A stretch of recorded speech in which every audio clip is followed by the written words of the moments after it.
In a world overrun with an infinite amount of multiverses, originating from a plethora of sources, four longtime friends band together to try to make sense of it all and present it to an audience in an easy-to-digest podcast. This is Geeking Off the Page.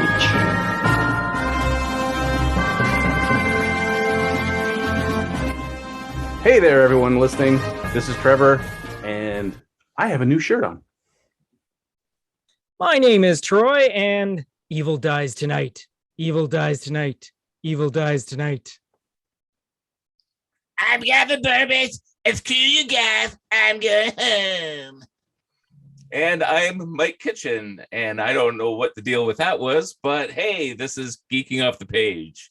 And we have another episode here for you tonight talking about trailers and other nerd things, including Dune. Over to you, Troy. That's right, Mr. Michael. So this is basically episode 24 of Geeking Off the Page. We've been at this for quite a few months now, and we're actually, I think it's actually coming together. Well, we're not all together as we have been the past couple of weeks. This episode being recorded. Leave me alone. This episode being recorded on the 23rd of October, being dropped on the 25th. This is 2021, just in case you're listening to us from the far future.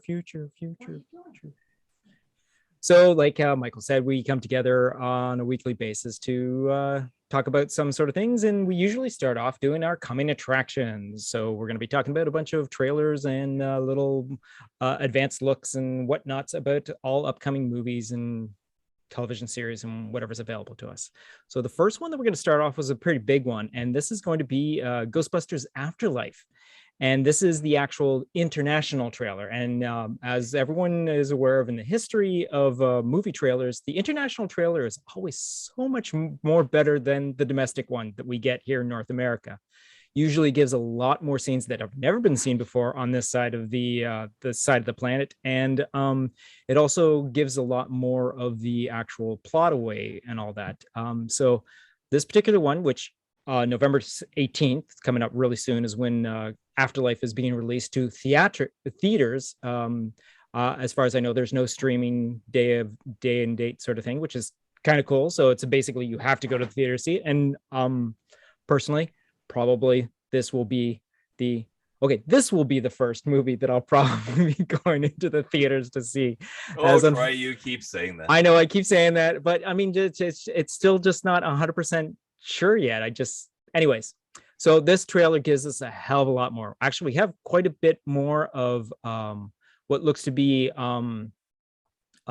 prologue sort of footage, which looks like before the actual family shows up in this Egon's old barn farmhouse and all that. And it looks like we actually might see some not shown, but actual Egon sort of footage, right? Would you say that sounds pretty straightforward? It looks like there is someone who's going to be doing that. You don't see his face, but this is Egon doing this. This is Egon carrying in the ghost trap.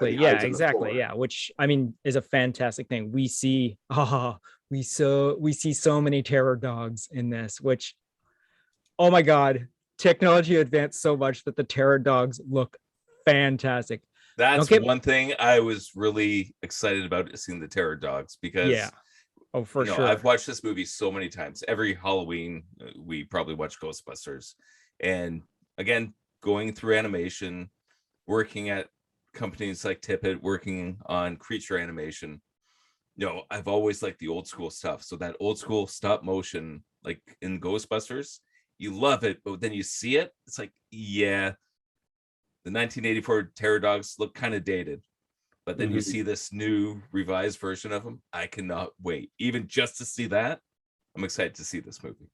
It's not just the terror dogs and how they move, but it's how they are integrated into the environment. They look like they're there.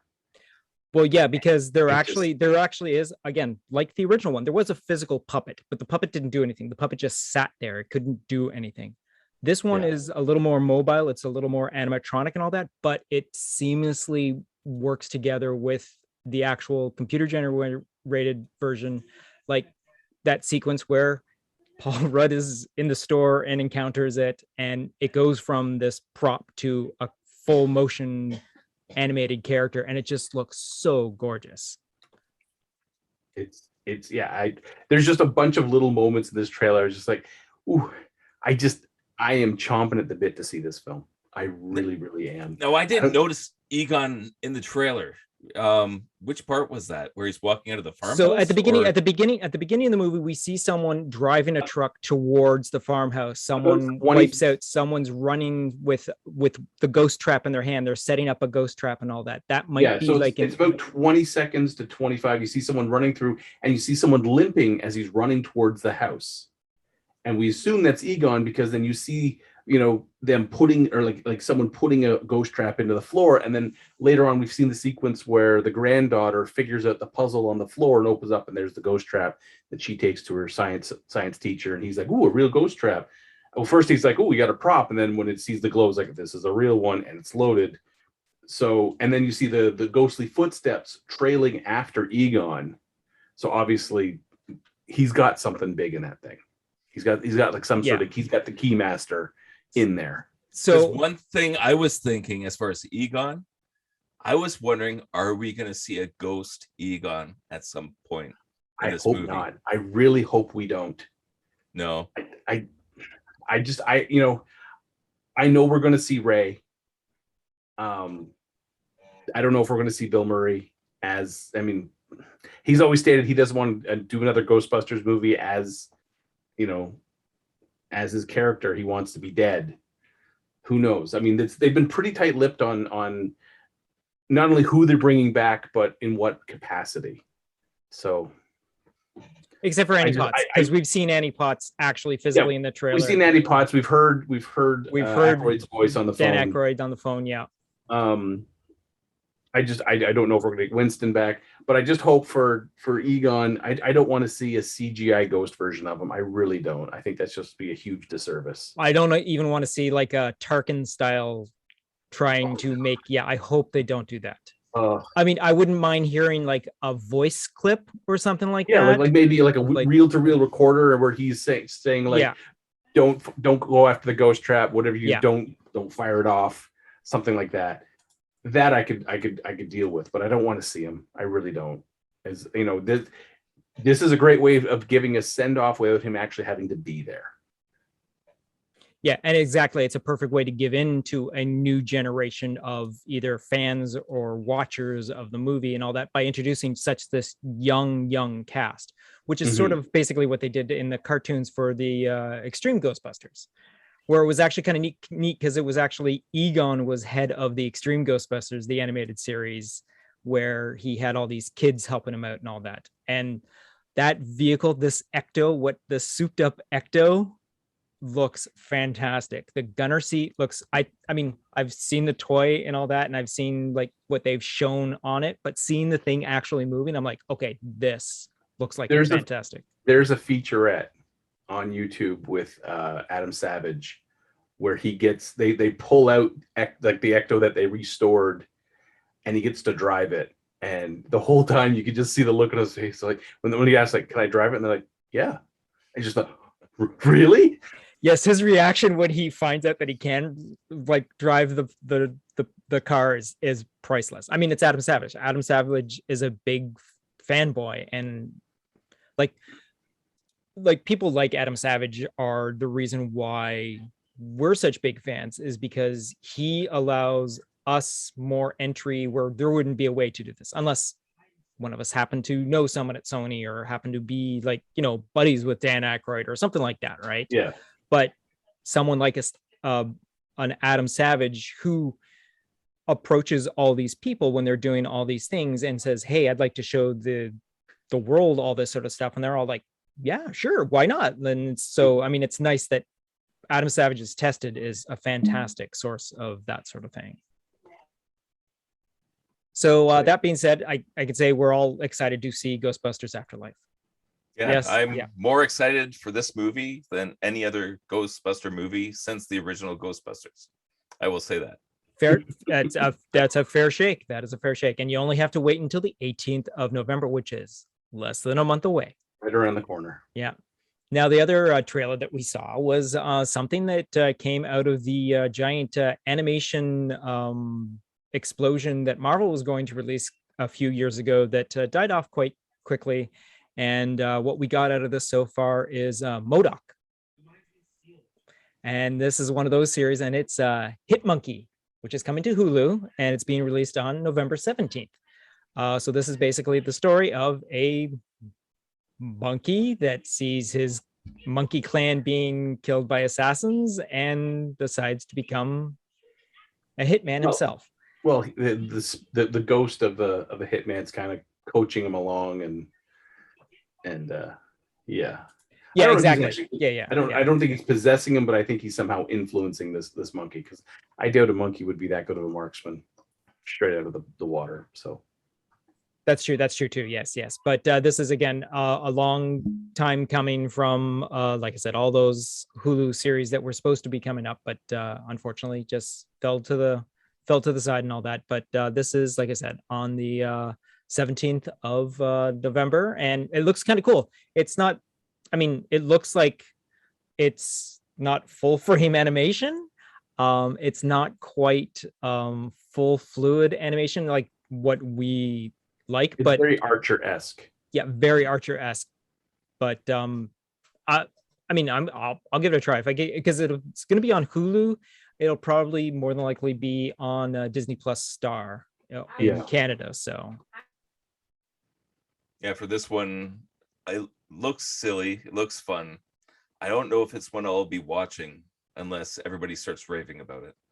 So, if you guys start saying this is the best thing ever, it's like I'll be looking into it, because monkeys. It's not gonna be the best thing ever. Yeah, exactly. It looks like it's gonna be a fun series. Yeah. Right. Yeah. It just depends how fun. It's like MODOK was one I was interested in. I never ended up finishing it, even though I thought it was fun. Like, it's you got a certain amount of time in the week, and that's the one that just kind of slipped away. And I could see Hit Monkey being in that category, but you never know. You never know. It may be the thing that just catches your attention and you look forward to each week. Exactly. Because again, monkeys with guns, that's really cool. You really can't go wrong with the armed monkey.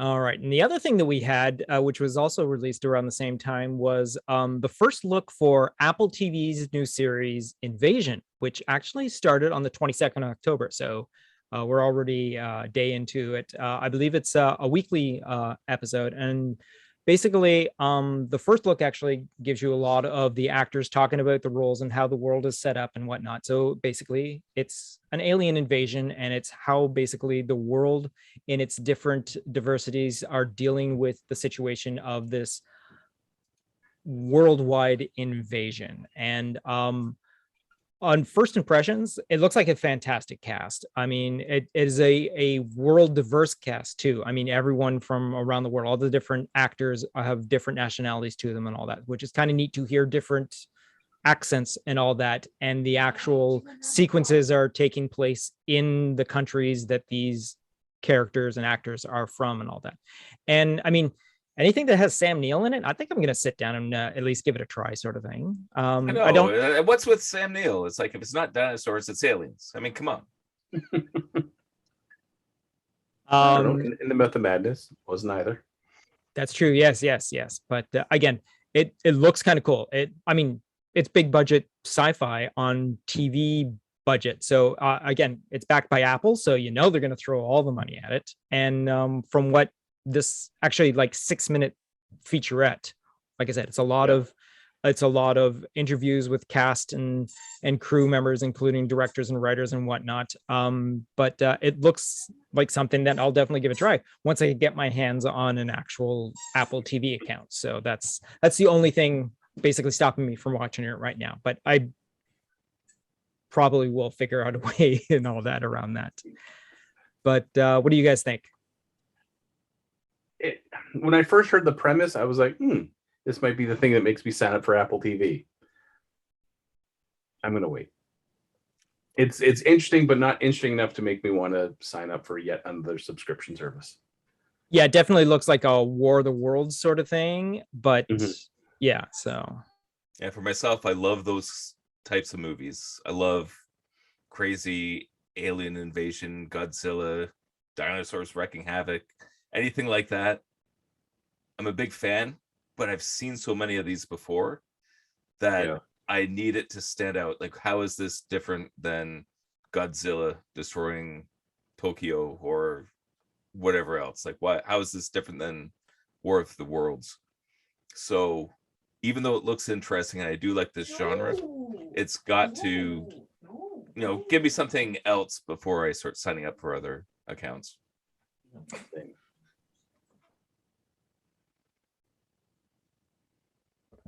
There we go. The other thing we actually have, which is something that I had not seen, there was a teaser, there was photos and all that, but Netflix finally released the trailer for Cowboy Bebop. And that's going to be on November 17th.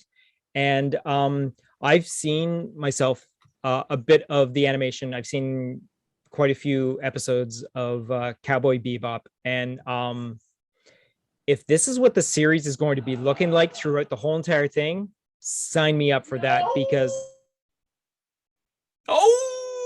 yeah, I agree. Sign me up.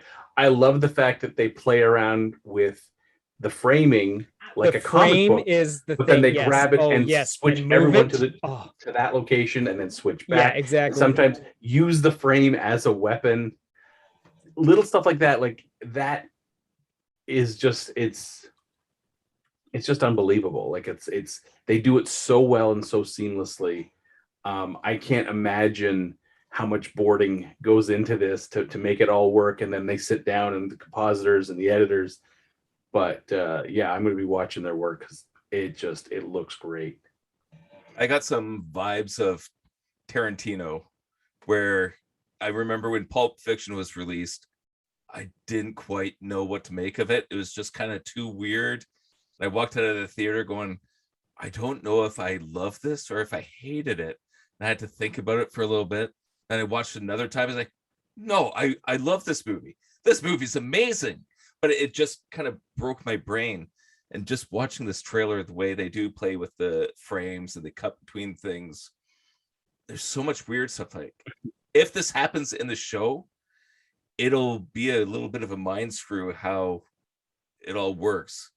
But it's so much fun. And I'm pretty sure that if it's able to keep that integrity, and again, I haven't watched the anime for this one, but everybody who said it said the vibe is very similar. So if they're able to keep this vibe and make it as fun as the trailer is, then I think it's going to be a really fun film. And it gave me a little bit of a feel from Shaolin Soccer, which is again like an Asian kung fu. Yeah, for sure. Yeah, all that kind of stuff. Initially, when I saw it, it reminded me a lot of Ang Lee's Hulk, where he would have kind of, he was trying to do like a comic book panels on the movie screen. So you got like 3-4 panels all running at the same time. I remember the theater going, which one am I supposed to be looking at? Because you can't pull your focus back enough to see them all clearly and follow them all. But what they're doing here by, having the conversation carry on and just having that bar come in and change the background and change costume, sometimes hairstyle, it's just so, but the conversation is still carried through cleanly throughout. This is not hard to follow. It's not distracting. If anything, it enhances what you're watching. And it's like watching, basically, it's like a moving comic book, which is very much like the anime. So I am super pumped for this one. Yeah, it also has like a Scott Pilgrim like feel to it as well, sort of thing, which is kind of cool. And yeah, like, I don't know, I didn't notice any speed lines and all that sort of thing, but that sort of thing I would not expect. That wig, though, I got to talk about that wig. Oh my god. I know they want to keep it faithful to the anime style of the hair, but oh my god, every time I see him in that wig, I'm just like, oh god. I don't know if it's a bad wig or just a great wig. It's both. It's so bad it's great, and it's so great it's bad. I love it. If I was going to wear a wig, I would wear one just like that. Oh, absolutely. But I was, the first time I was like, and then he turned his head and it kind of, and I was just like, oh god, they really went out all of. And then I have to say, the last shot before they do the credits, which is the old style, like 60s, 70s credit, including the burn on the letters.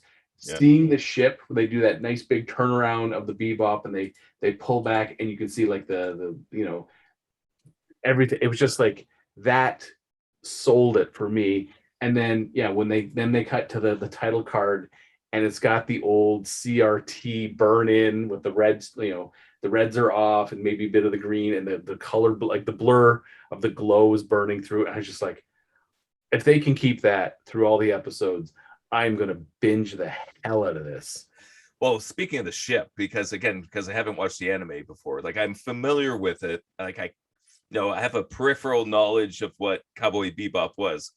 But when I saw the ships, like, what in the hell is with this? Well, immediately I went to look at the old stuff, and sure enough, it's the same ship. Exactly. It's like, all right, they perfect. It's like they had someone study the proportions, the dimensions on every, and make sure it's lock perfect. They've done their homework on this one. Also, the interaction between the three characters we're introduced to so far, I mean, and again, this is the first introduction we have to these three characters interacting with each other, these actors being these characters and all that. They seem to really work well together. And hopefully, again, it may be just edited this way for this trailer. I mean, I highly doubt it's going to be this hyper, like, motion every single second of the episodes. But knowing that it can get to that level is definitely, it definitely makes it it's going to be an enjoyable watch, that's for sure. Yes. And what's up next? So after that, we have the February 18th release of the Uncharted movie, which is good old Tom Holland and Mark Wahlberg. Marky Mark portraying the Uncharted characters, the Nathan Drake story. From what they've shown us, I'm on board. This looks really cool. This looks like a good video game movie. Probably not the best video game movie, but it looks entertaining. It seems to have the feel of the video game. Let me put it that way. It happens to have the feel of the video game. So what do you guys think? Mike, you go first. We had an offline chat. And we did. Trevor was the one who officially brought up the fan film with Nathan Fillion. And in the back of my mind, ever since this film was released, that's all I was thinking is, Tom Holland. I mean, he can do the parkour and all that. He's a great actor. But Nathan Fillion, I mean, come on. Like, who else can be Nathan Drake? Yeah, no, Nathan Fillion of when this fan film was done. Perfect. Nathan Fillion now is more of a Sully character than Nathan Drake. The thing is, I mean, he could lose. He's got a little bit of extra weight around his face. He can lose that. The physicality, I think he can do. I mean, you also get stuntman and deep fakes and whatnot. The thing is the character of Nathan Drake and Nathan Fillion side by side. They used Nathan Fillion to model Nathan Drake. They really did. Like it's. Oh yeah, no, I'll totally agree with you there. Yes, yeah, I agree. Sure. Tom Holland, he could play the young Nathan Drake, but if you've played the games, they're in essence pulling elements out of story 2 and story 3, like the second and third game, Ooh, that's never come up before, I don't know. We just may have to do a second episode. It's just, I can be on board with Tom Holland. I'm not so sure about Marky Mark. Yeah, I think Sully Tom Holland, that much older. Like he's exactly significantly older. Yeah. And that's the thing where when you watch the fan film, the casting is so spot on. So phenomenal. Even the part where it gets into the gunfight sequence and the camera pans around and you're into the first person shooter or over the shoulder. They capture so many elements. And that's why I've been so skeptical about this movie up until this point. I was just like, I don't know. When I saw this trailer, it gave me a little bit of confidence. It's like, okay, it looks kind of cool. Again, the casting's not as good as the fan film, as far as I'm concerned. But there's enough action sequences. It felt legit. The action was really good, like the whole plane Yeah. sequence with the cargo Yeah, for pod. sure. Yeah. And yeah. then when Drake's meeting up with the Scottish guy who rambles off all the things he's going to do, and he's like, what? Yeah, I mean, yeah. that's the humor of the Uncharted games. Yep. So I think the writing is there, and I think the attention to the action is there. I just, seeing the fan film and then you see this and you're like, if you wanted to make an Uncharted movie, why didn't you just get Nathan Fillion? I'm sure he could clear up his schedule. But I know he's busy with the Rookie. Yeah, well, that's the Now other thing too. But that's the other thing too with fan films and all that. Have you guys seen the fan film for Green Lantern with Nathan Fillion as the Green Lantern? It's haven't seen also it, actually, no. fantastic. He was the voice in several of the DC animated movies as Green Lantern. So yeah. Have they announced the casting for Sam Drake? Oh, I don't know. Because I don't how think cool so. would it be if Nathan was the older brother? That would be kind of cool. Yeah, and If they did that, then Oh. it's just like, okay, just take my money.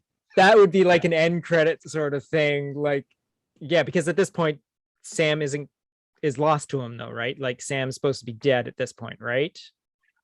The last game I played, whatever that last one was for the PlayStation, his brother's heavily in that game.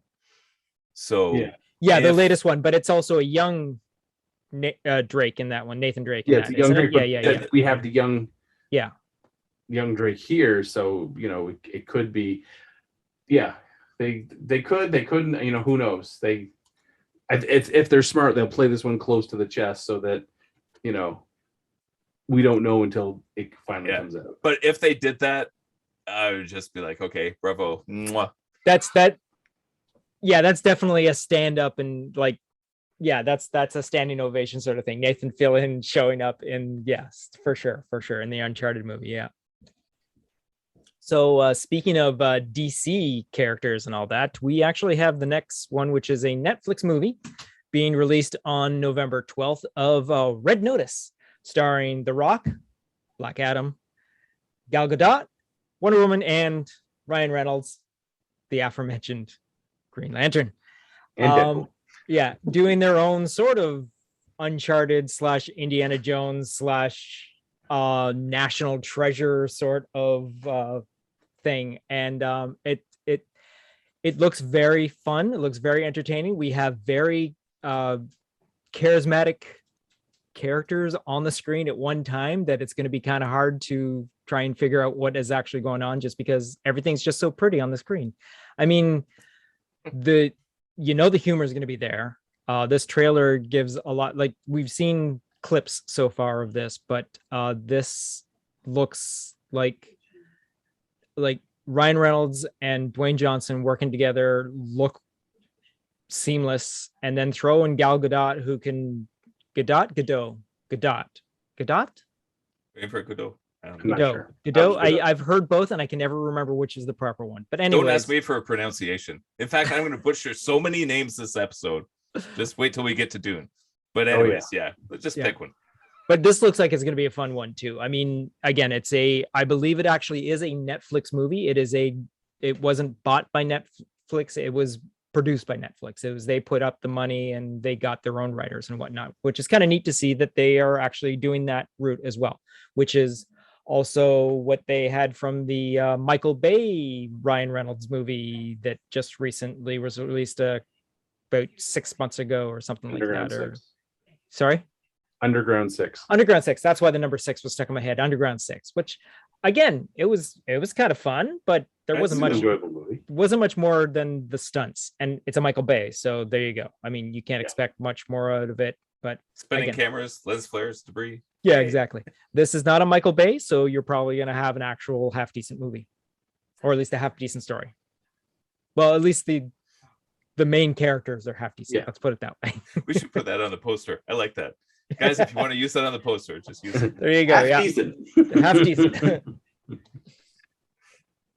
All right. So that wraps up. Unless you guys got anything else you want to say about Red Notice, unless there's... No, I mean, for me, these kind of movies, it's the same kind of thing as I've said about some of the other ones. I love these kind of movies but I've seen them before. So if it brings something new, I'm going to be excited. If it's just a run-of-the-mill story, it's like meh. But definitely the actors are charismatic.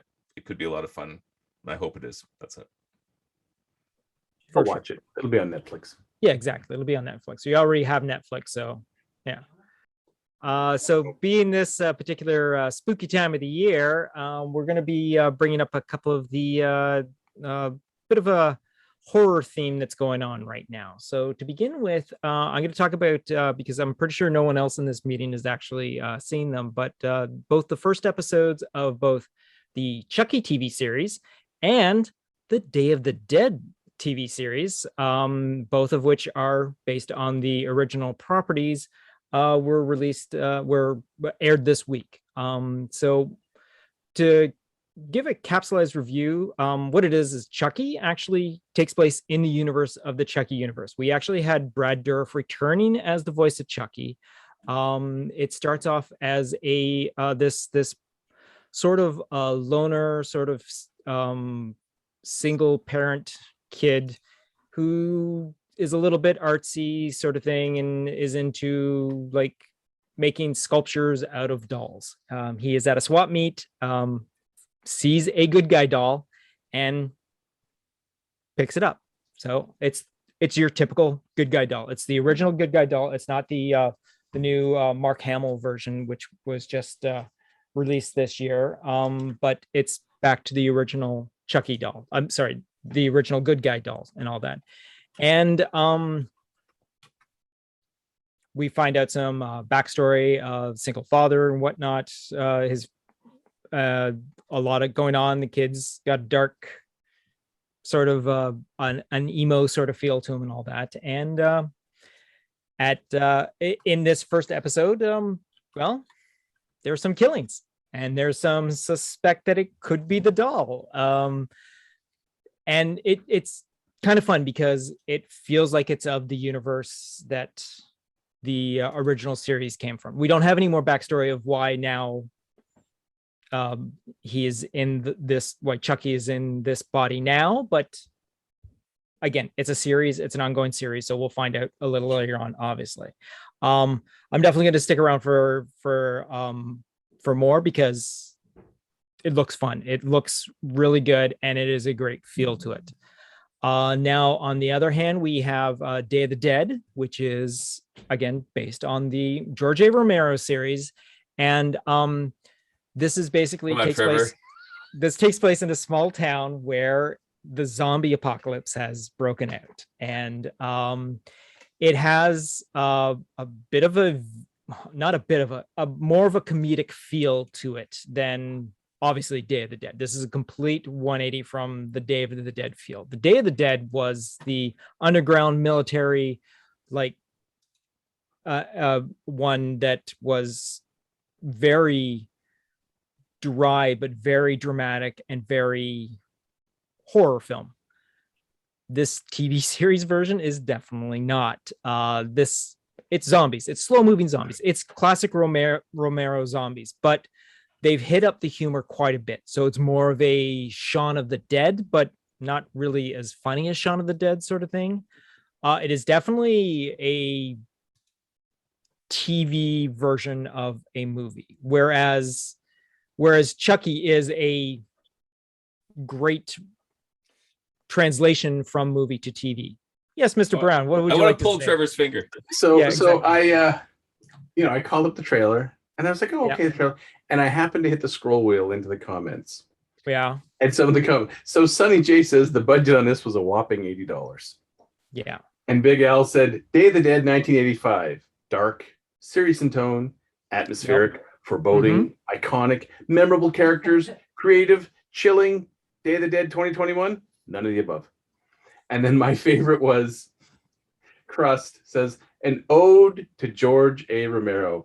Ah, yes, because nothing says ode like taking a massive shit on a man's legacy. This looks like it takes place in one of the daytime soap opera universes. And watching the trailer, I'm like, yeah, no, it is definitely not it.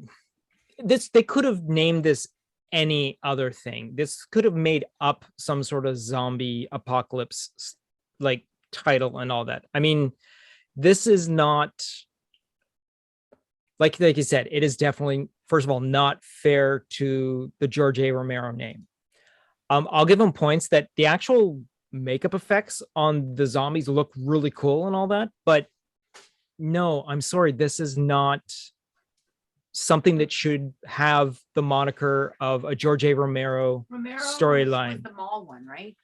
Yes, that was my Dawn. favorite That was one. Dawn of the Dead. Yes. This is Day of the Dead, the sequel to that, but it's a TV series called. Day of the Dead was good too. Though. Yeah, Day of the Dead was really good too. But Yes, Dawn is my favorite. Yes. 'Cause it's in a mall. it's in a mall. Yes, but no, this is a very disappointing. Like, it's almost sad that someone greenlit this and thought, "Hey, yes, of course." This will not be in my when we do the episode all about zombies. This will not be included in my. I'm only going to include it as if, like, when we do, I'm only going to include it as something that is not really in. I mean, yes, it has zombies. Yes, they do zombie lore stuff and all that. They haven't figured out headshots in this because, again, it's Day of the Dead. It's whatever, but it's not. If it had been called any other thing, if they had come up with any other silly zombie, Afternoon of the Dead. again, that just seems a little too close to a Romero. Dinner Time of the Dead. Yeah, exactly. Yeah, Just like something. And anything. having dinner. How about that? Yeah, exactly. But I mean, yeah, no, it just like it is not. I mean, and even the humor isn't really that great. I mean, the fact that one of the main characters' last name, the last name of the main character's family is Bowman, seems to be kind of weird when some actual people refer to as Bowman. It's kind of weird to hear that, but it's just not. I mean, I'm just going to watch it for the sake of just seeing where it goes. I just want to see if it tries to become something. I know it's not going to. It's got a Canadian cast. It's definitely shot in Vancouver. Really? You could didn't notice. Yeah, exactly. Yeah, exactly. But again, these are, and the other thing is about this is both these series are by Sci-Fi.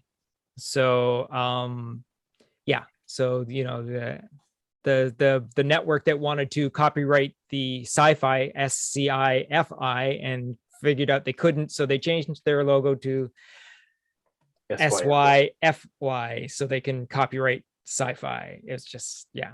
But anyways, they've given us good stuff in the past. It's just, it's a hit and a miss. The Chucky looks really good. Chucky, I'm definitely going to stick around from, because again, I'm a fan of Chucky to begin with. I've enjoyed pretty much all the Chucky stuff. I mean, but this Dawn of the Dead, I mean, if I don't catch the next episode, oh well, it will not be too much of a, yeah, I know, exactly. I'm only going to watch it because the next episode could be like, because it's a Halloween week. I mean, I will watch because it's new horror stuff and whatnot. So I will watch it. But other than that, meh, I don't think I'll watch much more than 2 or 3 episodes, because I honestly believe that you have to give something at least 3 episodes before you decide that's it. I've never been a fan of horror movies and things like Chucky and all that, but I will say that my daughters had a lot of American Girl dolls and ended up storing them in the basement. And my sons, when they're little, they would go down to the basement, see all the creepy dolls, looking at them in the darkness. So they would do these horror games with dolls.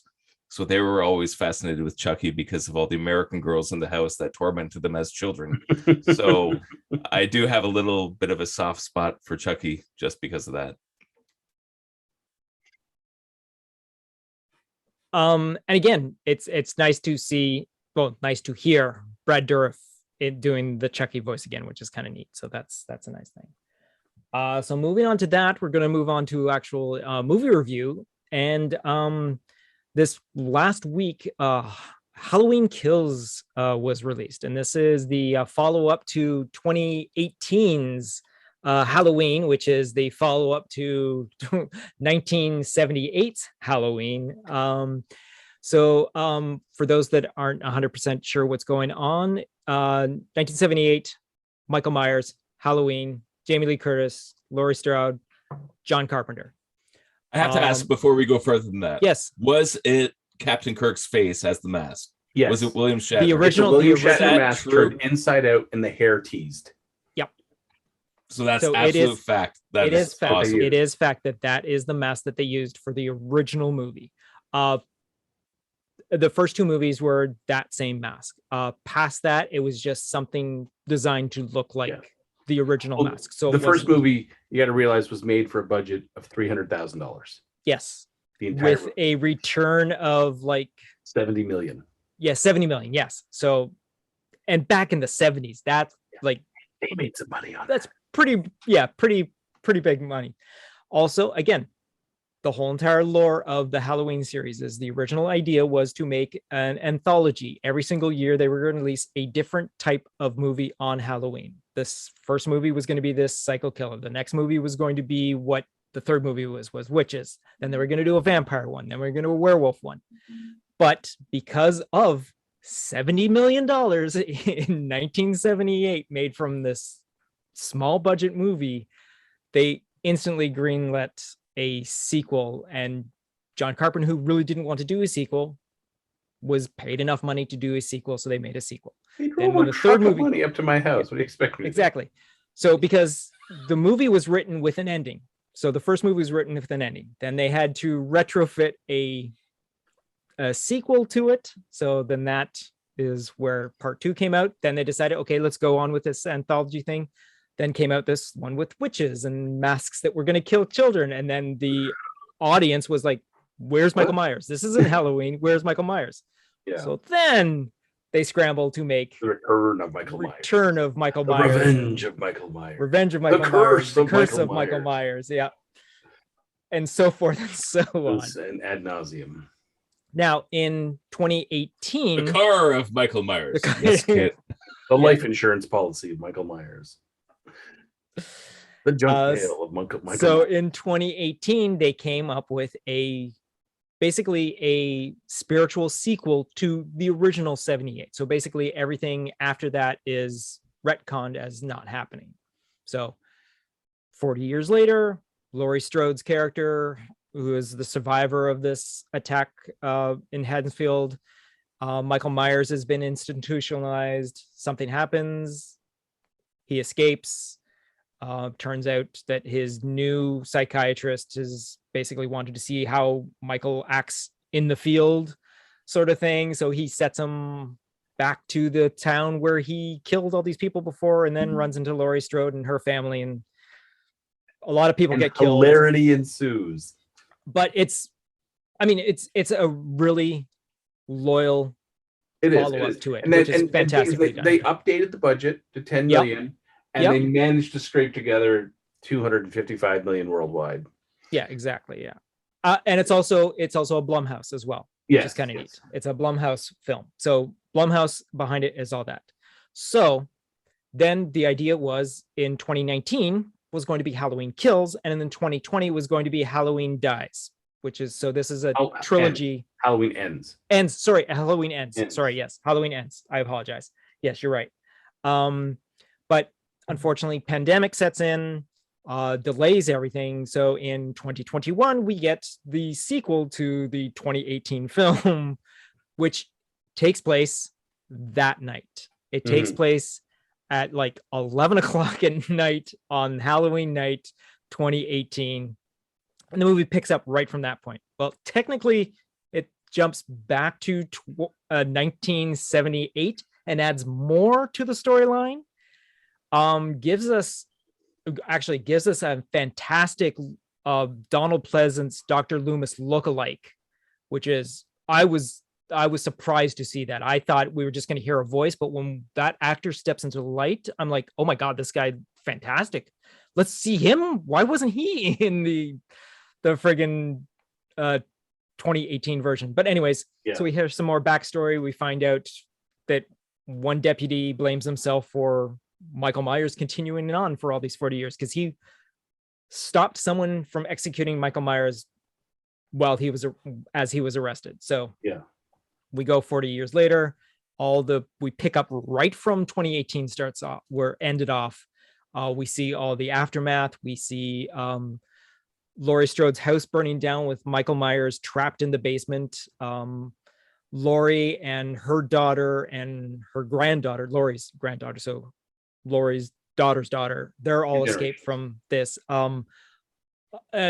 Laurie is fatally injured from a stab wound from Michael Myers. Of course, they go toe to toe because Laurie Strode turned into a badass. In this 2018 version of Halloween, Laurie Strode is a freaking badass. She's nutty as a fruitcake, but she is like, she's basically turned into, she's Sarah Connor without a budget. I was the same thing. She's nuttier than a squirrel's house, but she's Sarah Connored herself. Mm-hmm. Yeah. So that movie ends. This movie starts up. We have the survivors of the 1978 massacre all culminating together. We've got the little boy that Laurie Strode was babysitting is now like grown up, played by Anthony Michael Hall. The little girl across the street who Laurie Strode's friend was babysitting before she went off and had sex with her boyfriend and left her with Laurie Strode. She also survived. She's back there. Another friend of Laurie Strode's as a kid as a survivor and all that. Another kid that they retroactively add in the opening sequence, he survives and whatnot. And anyways, as we go on, so the town decides, they find out that Michael Myers is still alive and he's back in Haddonfield, and Anthony Michael Hall, because he feels that he owes Laurie Strode. He feels that she protected him when he was a kid, so it's now his duty to protect her. He wants to go after Michael Myers. He wants to be the guy to take down Michael Myers. So he creates a mob. And their chant of "Evil dies tonight" is heard ad nauseum throughout this movie. It is also, this film is a testament to people don't know how to shoot guns. No one knows how to use a firearm. Well, not only that, but guns, by definition, are a ranged weapon. You don't need to stick the gun in the person's ear or in their eye socket or in their mouth to hit them. But John Wick does it so cool. Yeah, but I like that gung fu. You don't have to get closer to the person, still firing and missing. There's a thing called stopping, taking a breath, aiming, and firing. And when you point the gun at the person, like so close, it's like inches from the nose, and the revolver goes click. Pulling the trigger again is not going to help. And again, and again, and again, and again, and again. And it was just like, oh boy, this captured the mob mentality perfectly. Yeah. Now, I know there's a whole thing about, Michael taking down all the firefighters, and some people have some issue with that. But it's what he would do, honestly. Yeah.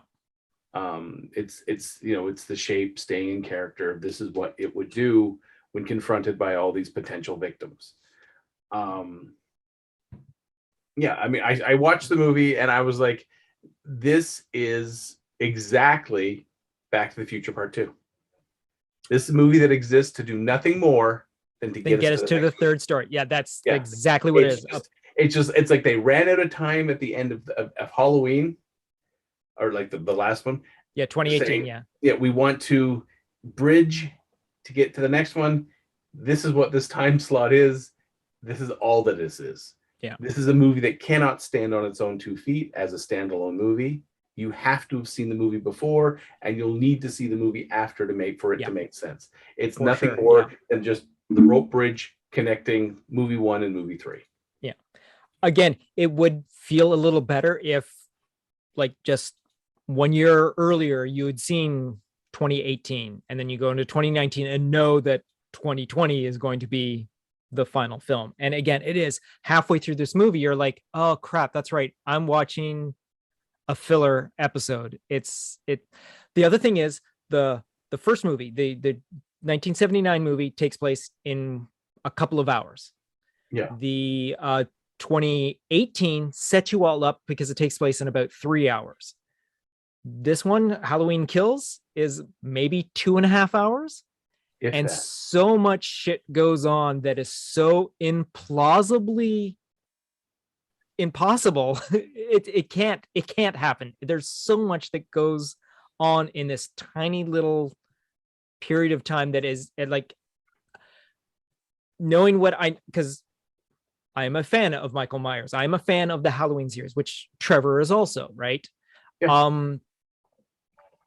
Haddonfield is not a small little town. It's a half decent sized town, especially by the time you hit 40 years later, right? Mm-hmm. But when you have a character as strong as Laurie Strode and you neuter her at the beginning of the movie and keep her in one location, she doesn't leave the hospital.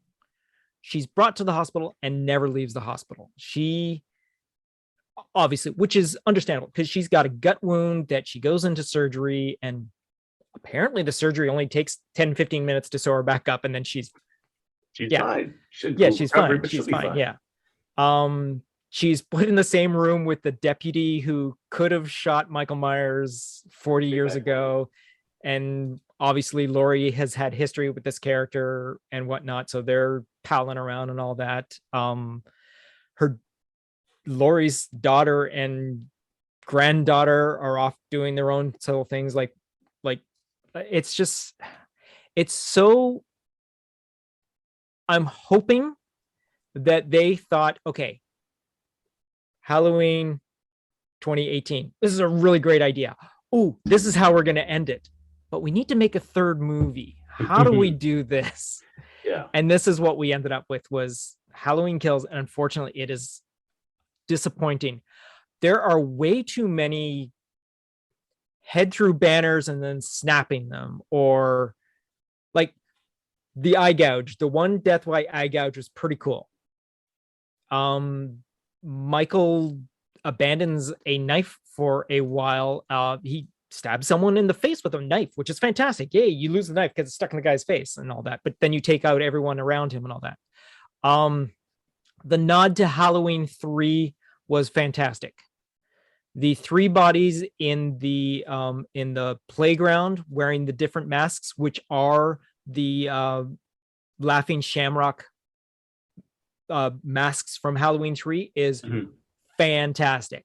I just love that. As soon as I saw them from a distance, I'm like, oh, please be what I think it is. And it was the 3, the skull, the pumpkin head, and the witch mask. It was fantastic. They even had the logo on the back of the neck, which was fantastic.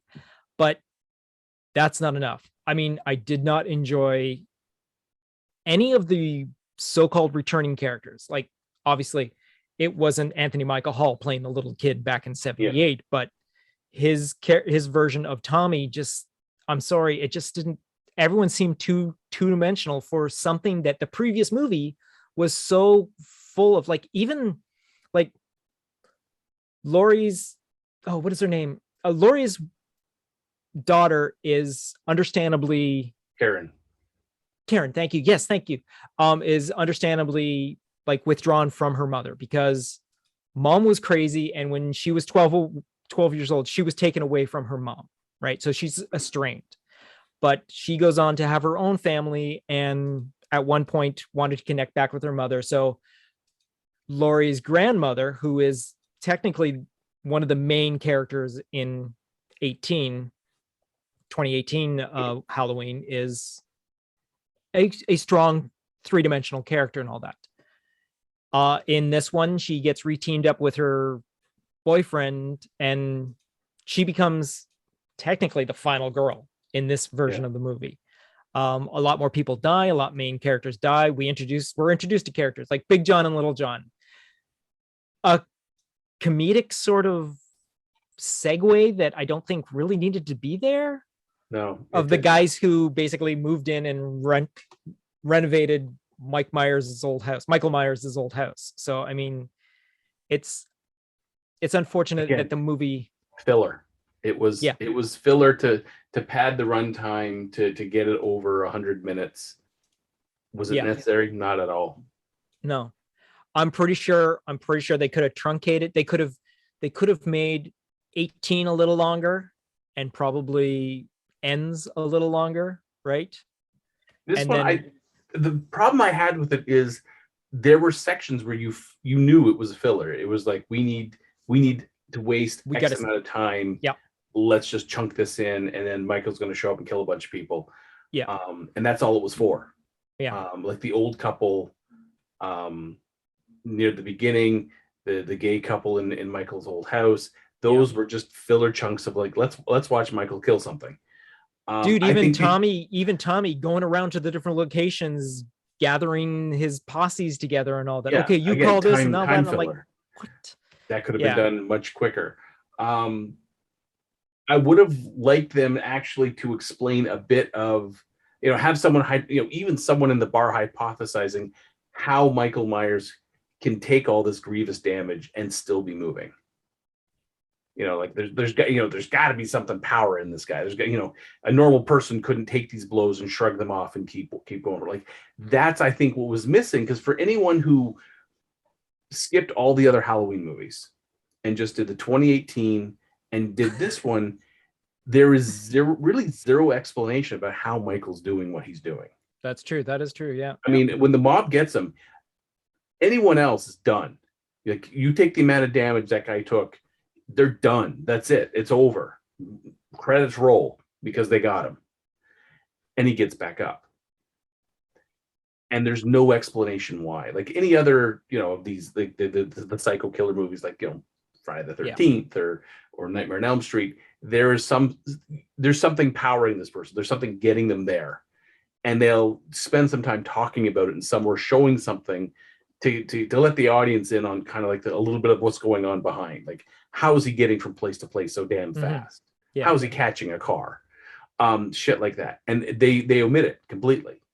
And since this movie and 2018 and this movie simply say, all right, everything after the first Halloween movie in 78 up until 2018 is gone. Yeah. So now that's like, all right, all the stuff that up until that point has been established is now gone. Because Michael Myers, when you look him up like in Wikipedia, it's Michael Myers, the shape. But they don't explain what the shape is. Yeah. Because in theory, the movie's going to explain that. But now that they've taken out all those other movies, there's no explanation. If they were going to do, this movie as a filler movie, they should use this filler time to kind of put in some of that backstory for us. Hey, tell me, since I know nothing about any of these movies, what is the shape? It's almost the more that he kills, the stronger he becomes. It's somehow he's feeding off like the death energy, and it's keeping him going. But they don't explain it ever. Like, where to get it? How's it? Why him, not someone else? There's no explanation. And if I hadn't seen all the other Halloween movies, I would have just been like, how's this guy taking that shot to the head and getting up? You hit someone with a crowbar across the head, they're done. Like it's over. You shoot someone point blank range a couple times in the chest, they're not getting up and swinging their arms around that much. They're going to lie there and pray for an ambulance gets to them before they bleed out. Yeah, doesn't happen. Because again, in 78, Michael doesn't get that injured. He is the aggressor. He doesn't get shot. He gets beaten up a little bit. He gets a hanger in the face. But other than that, he doesn't take on any damage except for at the very end of the movie. Yeah. In 2018, he is still the aggressor. He basically is technically taken down by Laurie, but he still is a bit of a supernatural character, and there's no explanation for why. Because 2018 is supposed to be basically the spiritual sequel to the 78 version. So that 40 years, Michael Myers has been locked up. He hasn't been terrorizing Haddonfield. It's just the idea of that one night that has been kept the Haddonfield scared for 40 years, sort of thing. Yeah, exactly. And in this one, he displays ridiculous amount of strength. He holds a person, he stabs someone and lifts them up with one hand. Okay, well, no, there is the one sequence in the 78 where he lowers himself with one arm from the rafter. He I mean, Michael Myers is a strong character. The thing He is, is a big character. 40 years have passed. As strong as you were 40 years ago, you're not going to be that strong. You're not going to be. You're Especially- not going to be. Yeah. I doubt in the hospital, in the psycho ward, they're going to let him be like, doing a lot of. They're not going to let him powerlifting Sarah and benching. Connor. They're not going to let him Sarah Connor. They're not going to let him like do a whole lot of benching and powerlifting and all that stuff to get stronger. So for sure, it was one of the parts I was like, all right, they need to explain this because we're going into the last movie. This is the filler to get us to the last movie. They need to not only out and out say, oh, by the way, this is how Michael Myers is doing all this, but have people people in the bar shooting ideas back and forth. People like, that's silly or that, and have someone pop out, what it is, and then everyone else like, nah, that's completely hokey. And in the third movie, reveal it. That maybe this person was on the ball. Maybe they hit some, because like Back to the Future 2 did that. They kind of bounced some ideas back and forth and showed you things that you're like, maybe they were red herrings. And the third movie got explained as, okay, yeah, these are actual. But yeah, I just felt so disappointed. By the end of this movie, I was just like, yeah, this is totally the rope bridge between the 2018 and Halloween Ends. Yeah. Okay, I have a question for you guys. And we're probably going to have this conversation with zombies as well. But what is it you like about these kind of movies? Because for myself, I've tried to watch all of these, Nightmare on Elm Street, all the Friday the 13th. And I'm just like, no, that's not for me. I just couldn't get into it.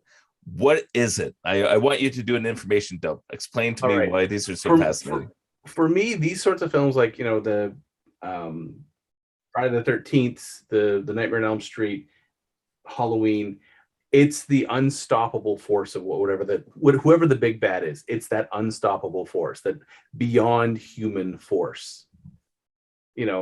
People try to push against, it's like that trying to be the immovable object against that unstoppable force, but you're just human and you can't stop it. Which is why, on the flip side, I can't stand the Scream films. Like the first one was fine because it had an interesting twist, but from that point on, they just annoy me because it's not an unstoppable force that's coming. It's just a guy in a mask.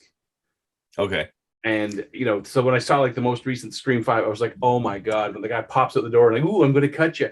I'm going to take that knife away from you, and I am going to torture you to death, and then I'm going to call the cops to come drag your body away. Because for the listening audience, I did not just cut and paste that same quote from last week's episode. Yeah, I know. So I really deja vu. But something like Jason, they've had people, stand up to Jason, and it's just like it's superhuman strength. Like I think it was Jason Takes Manhattan. The boxer goes up and like hits him a couple times, and Jason just does an uppercut, and knocks his head clean off because you're dealing with something that has strength beyond your comprehension. Nightmare on Elm Street, you've got a killer that you really can't get at unless you go into his world and play by his rules. Okay, now here, just let me jump in because the Punisher, as far as comics, is kind of like that. He's an unstoppable force. Not really. He's still human. You put around in Frank Castle's forehead. He's got he's got plot armor. He is coming for you. It doesn't matter. But still, the Punisher 100% has plot armor. He's this unstoppable force that's coming after all the bad guys and will just massacre everybody. But the thing is, that's the idea of him as the anti-hero. It's just like John Wick. He can take punishment and still keep going forward. But eventually, at some point, that punishment's going to get him to a point where he can no longer go forward, and that's the end of that character. But what is it then with the horror genre? Because the Punisher, at least he's, in quotes, moral. He's taking out the bad guys. He's trying to remove the villains, and so he's an anti-hero. Like he's doing the right thing. Right? John Wick, he's killing people with pencils, but they're the bad guys. It's all good. Well, but with the horror movies where it's these just psycho killers that are slaughtering everybody, what is it that's the appeal? Well, for me, it's the appeal. It's something that at the end of the day, you can't stop.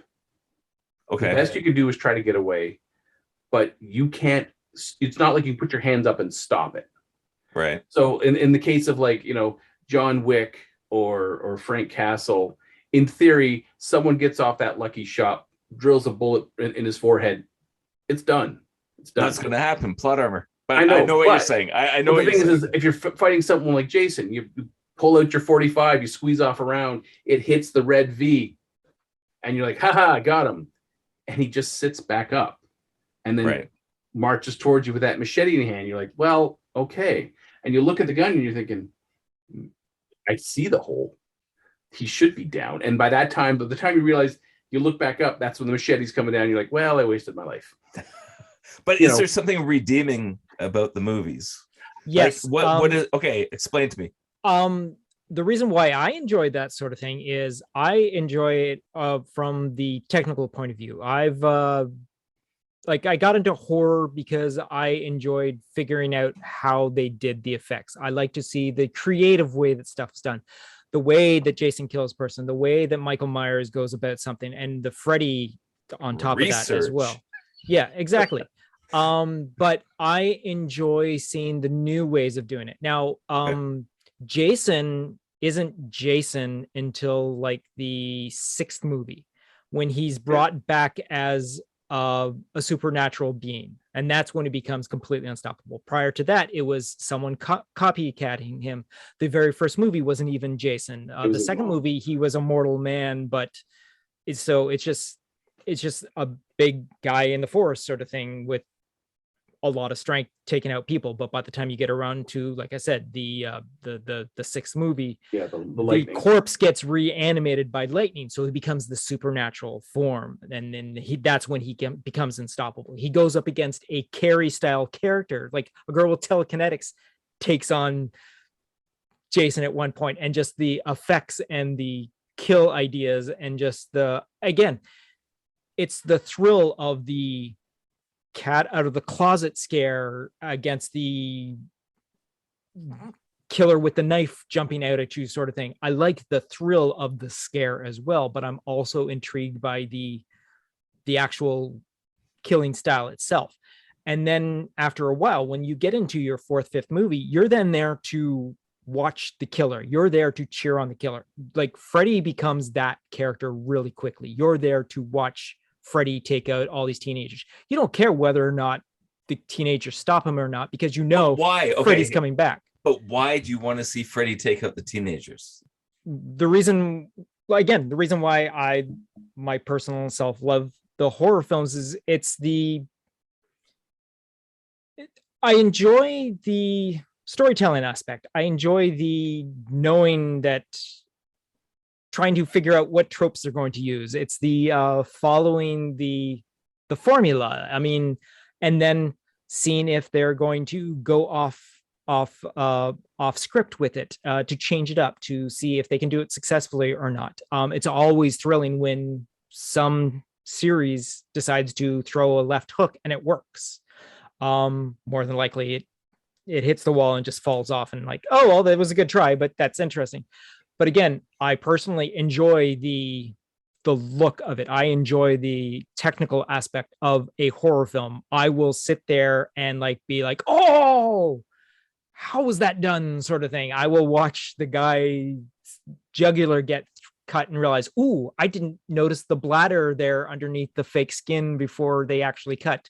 Or is it digital? Or is it, because again, I enjoy the scare of horror films, because I love that jolt of adrenaline. I'm not a roller coaster fan, so that's the sort of thing that I enjoy getting my adrenaline rush from, is like, oh sort of thing.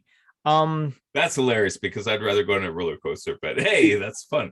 For me, it's the psychological. I it's like that foe that does stuff. That's why, like, sometimes, like, as dumb as those are, the parody movies of like Scary Movie, some of those were kind of funny. Like when there was the whole sequence with the one woman, and they're it's like parodying The Ring, and the woman hits her, like, oh no, it's on now, and you can see it wasn't, and she punches the woman out of the painting, and then they get into a brawl and stuff like that. To me, it's funny, because it's like the movie Insidious. They're sitting there, and the little demon starts to pop around his head, and I'm like, yeah, just hit him with an elbow, just And so I was like, oh, fuck my nose. But again, that's something that was so friggin' amazingly creepily shot, especially Yes. that shot there, where you don't expect something like that to happen. And like a movie like an Insidious is Yeah. something that It's all psychological. it's a psychological thing. Yeah. I mean, it basically keeps you on the, and it's also like, it's all encompassing. It's like the music, it's the look, it's the atmosphere, and sometimes it is actually the acting. Well, if you look at Jaws, if you're watching Jaws, turn the sound off. It's not that scary. It's honestly not that, like the whole thing with Ben Foster's boat when he dives down and suddenly the head pops to. I have seen that scene so many times. I've watched Jaws so many times. I know it's coming. But if the sound is on and that music's playing, the second that head pops through, it still catches I you. still jump in my seat. And I Yep. know it's coming, and I'm psyching myself, saying the head's about to swing Here through. it is. Here it is. I go, But it's that musical score. Yeah. because it's the music. The music and the sound sells that scene. I've done it. I've watched a scene with the sound off. I didn't jump. I was just like, yeah, okay, there's his head. And that's what makes us coming back to horror films, is to get that thrill, to get that thing. And again, it works all the time. Like Trevor said, Okay, for me though, movies like Jaws, I can get behind. It's an evil shark terrorizing a nice little neighborhood. It's fine. But wait, whoa, evil shark! Come on, man. Yeah. Evil shark, man. It's just a Evil shark being a shark. Yeah, he's evil. Being a shark. Yeah. But that kind of stuff I can get behind. And I don't mind the scary movies. I don't mind the thrillers. I love jump scares anytime there's a jump scare. But there's something about those classic horror movies where it is just a force of evil, just constantly slaughtering people. And it's always cringed me. Like I can't watch it. I can't do it. No, again, it's like there's I don't mind White Walkers. The same thing as Troy's. I like seeing the different ways. They're like, well, just like the Final Destination movies. Yeah. Okay. I watch them just to see how many different creative ways can they kill people. Yeah. And especially when you're like, they show you something like, ooh, that's gonna, and it's completely out of left field against something else. Yeah. And I was like, like the guy who won the money, and you see he drops stuff down the garbage disposal, and he reaches his hand down in. You're like, oh, that's totally nope, that wasn't it. Nope. And you're like, and then this, nope. And then there's a fire breaks out in his microwave, and you're like, oh, he's gonna burn it. And he gets out, gets off the fire escape, and I'm like, oh shit. And he slips on the spaghetti, falls back, and the ladder comes down and takes him through the eye. And you're like, I did not see that coming. Okay. Neither did he.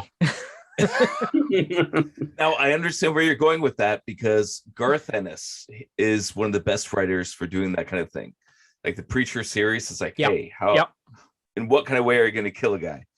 And his Punisher series, exactly the same thing. He's going to be going up against all these mob guys, but it's like, okay, what is Frank Castle going to do? The one where he went up against a Yugoslavian guy who is an absolute savage, and it's like, oh, well, you can't break this guy. So he ended up going to the library, getting in the Anatomy book, figuring out how you can keep a guy alive while string out his intestines on a tree. It's just like, whoa, that's intense. But the thing is, the Punisher's the good guy, so I can get behind that. But it's when it's the psycho killer killing teenagers, it's just like, ugh. That's always been hard for me. No, and again, not every horror film though is that slasher going around sort of thing. I mean, there's all different types of when it comes to that sort of thing. That's the reason why I enjoyed the slasher films, the Jason, the Michaels, the Freddy Kruegers, and all that. So yeah. So I believe we are going to be cutting away from this Halloween sort of talk and move on to our big topic of the day. And what we are going to be discussing now is Dune.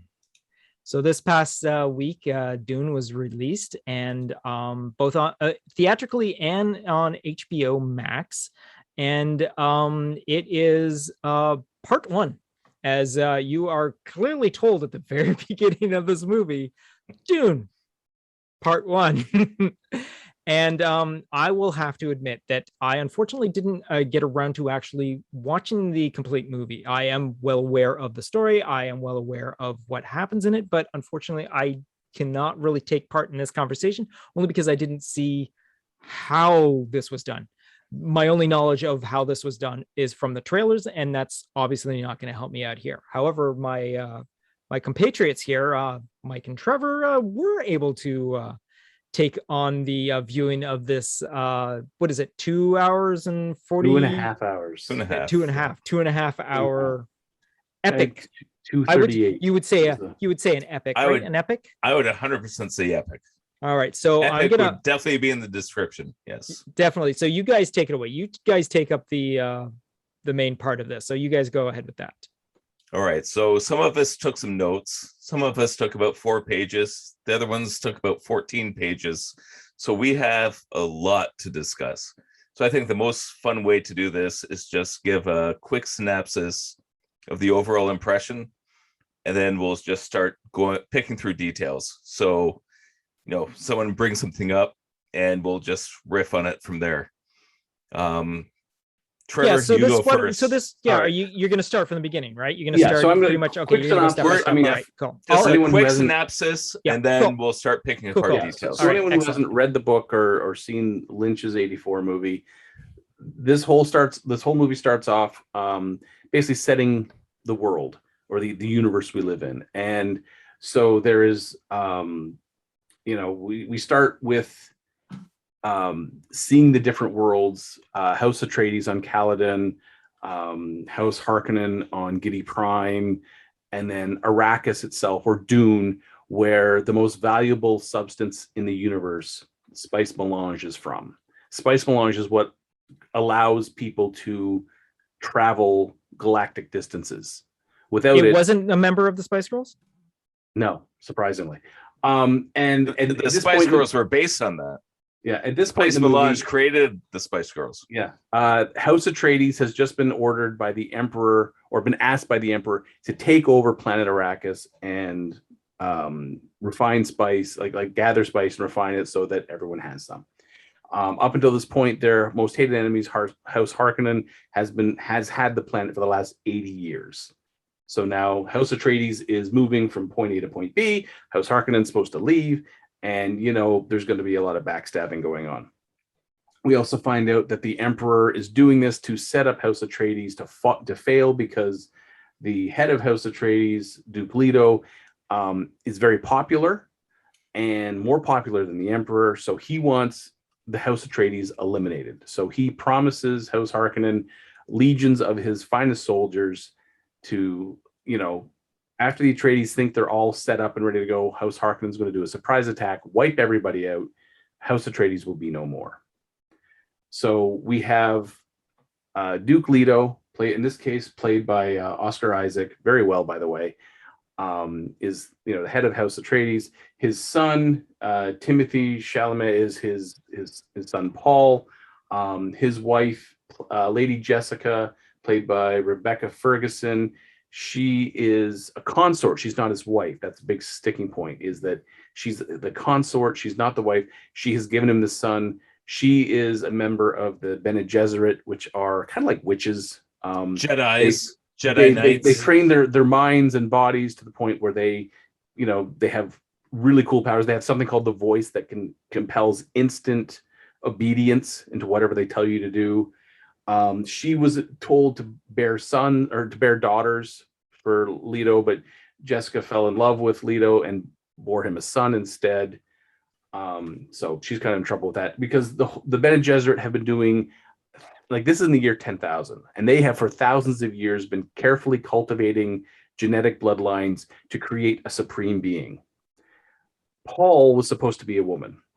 Paul was supposed to be then mated with a member of House Harkonnen to create the supreme being.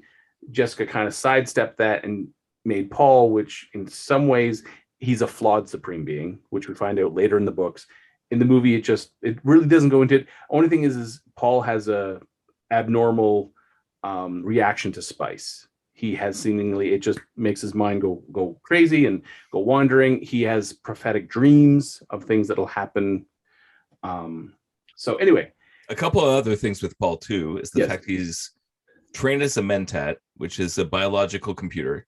Mhm. He's trained by two of the greatest warriors of all time, right? and trained by his mom in Bene Gesserit fighting techniques and the right, Voice. the weirding way. So you have this ultimate crazy character trained in multiple disciplines Who's who 15. has right, and he's also been fractioned off from the Bene Gesserit breeding program, right? So he's like this weird offshoot to become this ultimate hero character. And this is part that they didn't quite establish in the movie, but we'll get to that. So keep going, Trevor. All right, so they get to Dune. House Harkonnen has set up some traps and whatnots.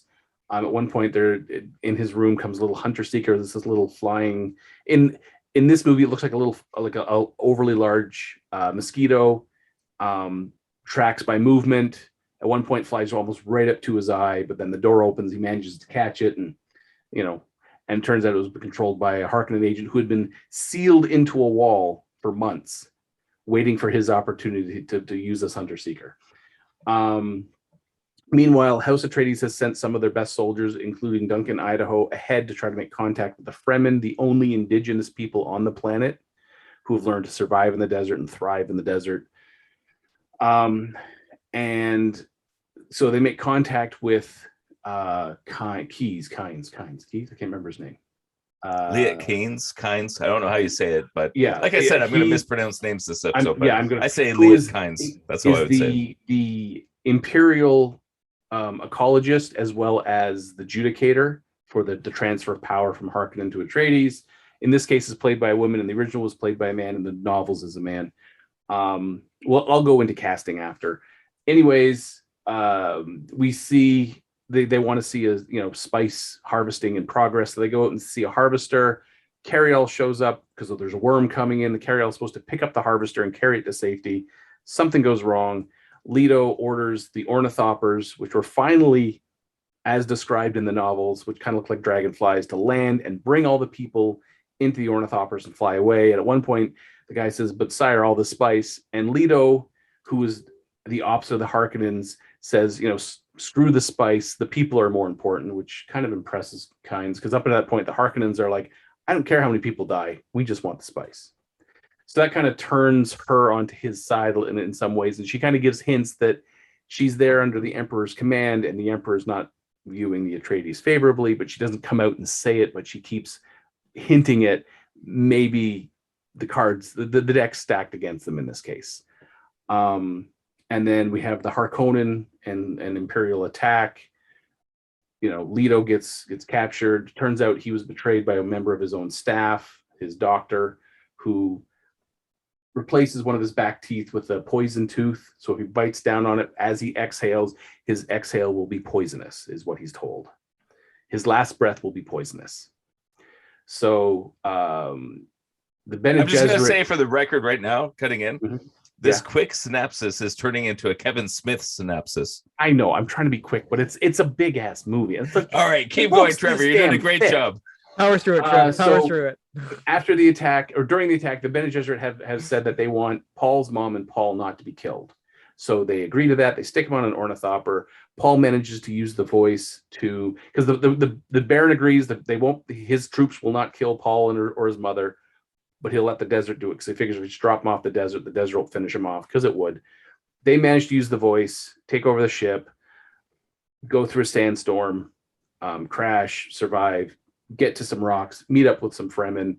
There's a little bit of hand-to-hand combat. And then in the most lackluster ending I've ever seen in a movie, they just walk away. They just walk away. They're just headed walk somewhere. into the credits. They just do walk in the credits. It was like they picked the worst possible moment to end that film. There's no hook to get you to the next film other than, well, let's see where they go. Yeah, we'll start riffing on points right now, because that sums up the film. And I'm going to cut to my ending points first. Yeah, this movie didn't really have an ending, which is crazy, because Empire Strikes Back had an ending. The Empire basically won and the rebels got away just barely. But it felt like an ending. The story wrapped up. You don't know where Han Solo is going, but Luke Skywalker got away. Princess Leia got away. It's an ending. Right. And in Infinity War, it had an ending. Half the universe got snapped. Yeah.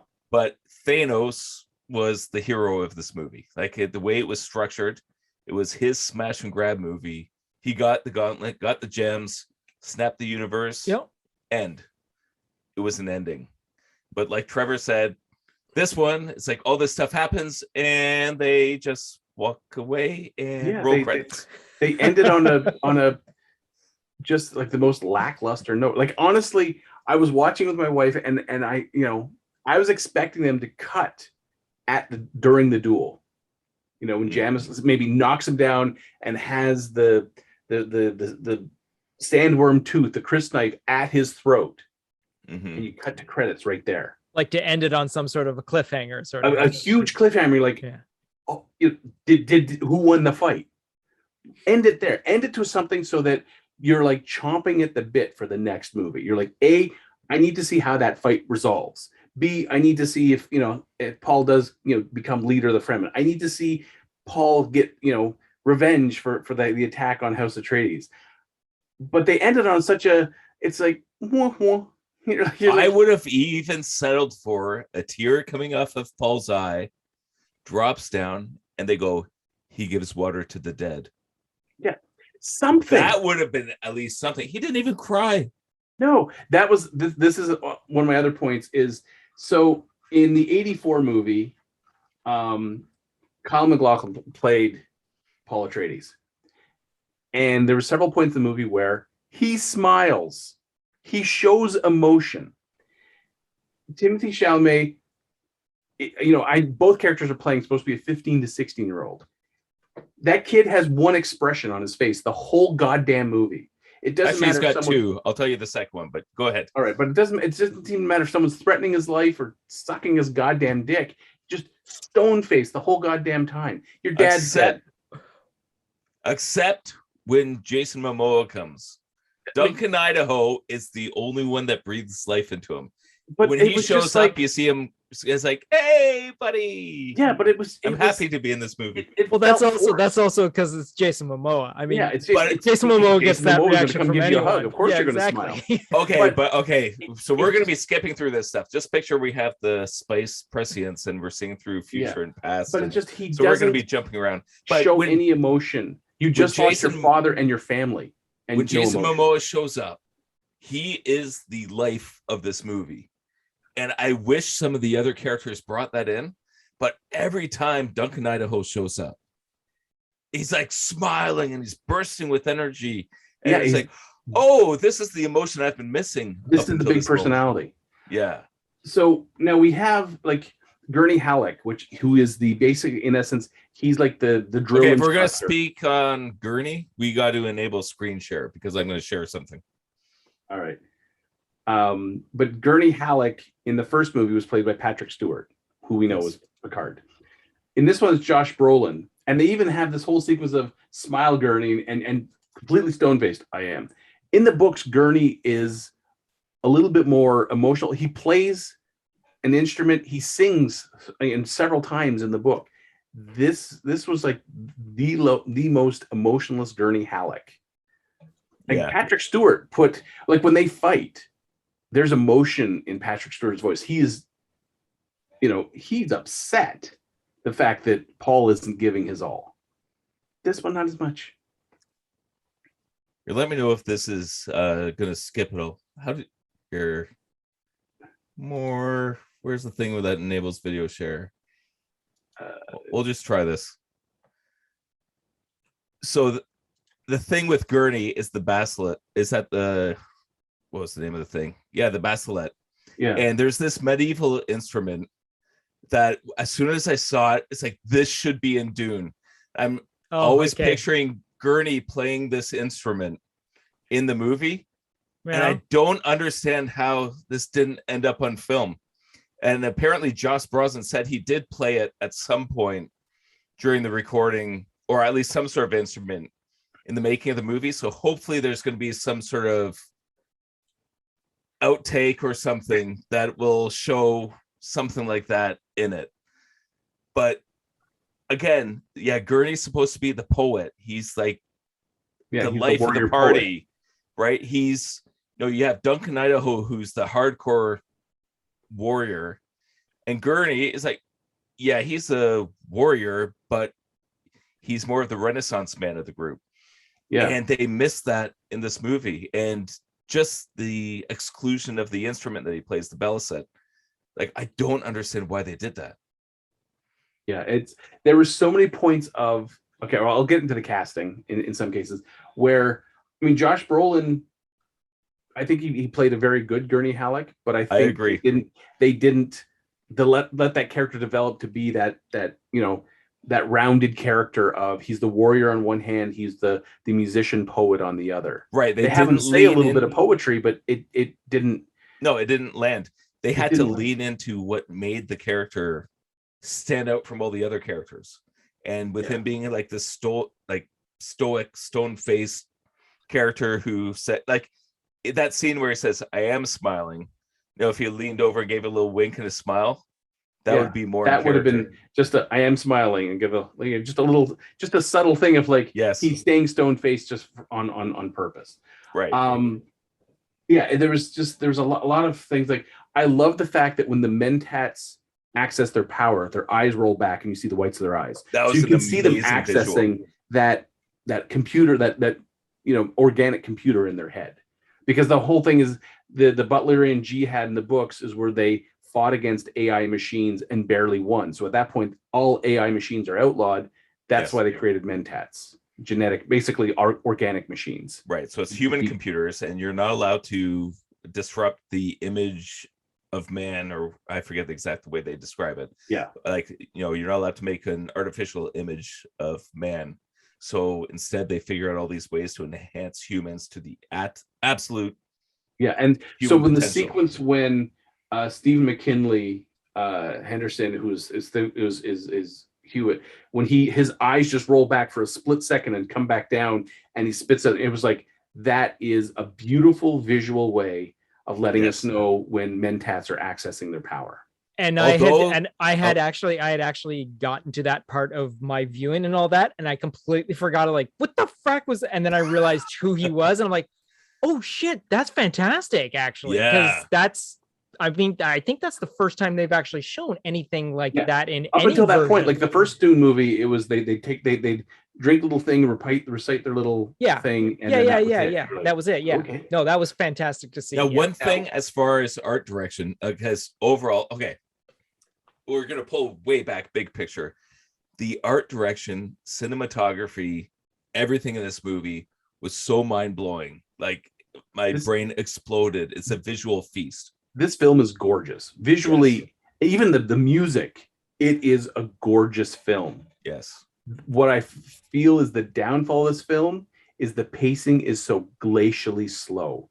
There is a lot of scenes they could have shortened and tightened and delivered the same message they were trying to tell in that scene. But I think it's a case of the director knew he's got 2.5 hours in this movie, and if he can get the green lit, he's going to 2.5 hours in the next movie. So he's got a 5-hour playground. And the problem is, just like, Snyder's Justice League, when you have all that time, you let scenes go on, and you're letting the scene breathe. But there's a point when you should be cutting. You should, the scene has breathed long enough. We don't need another 3 minutes.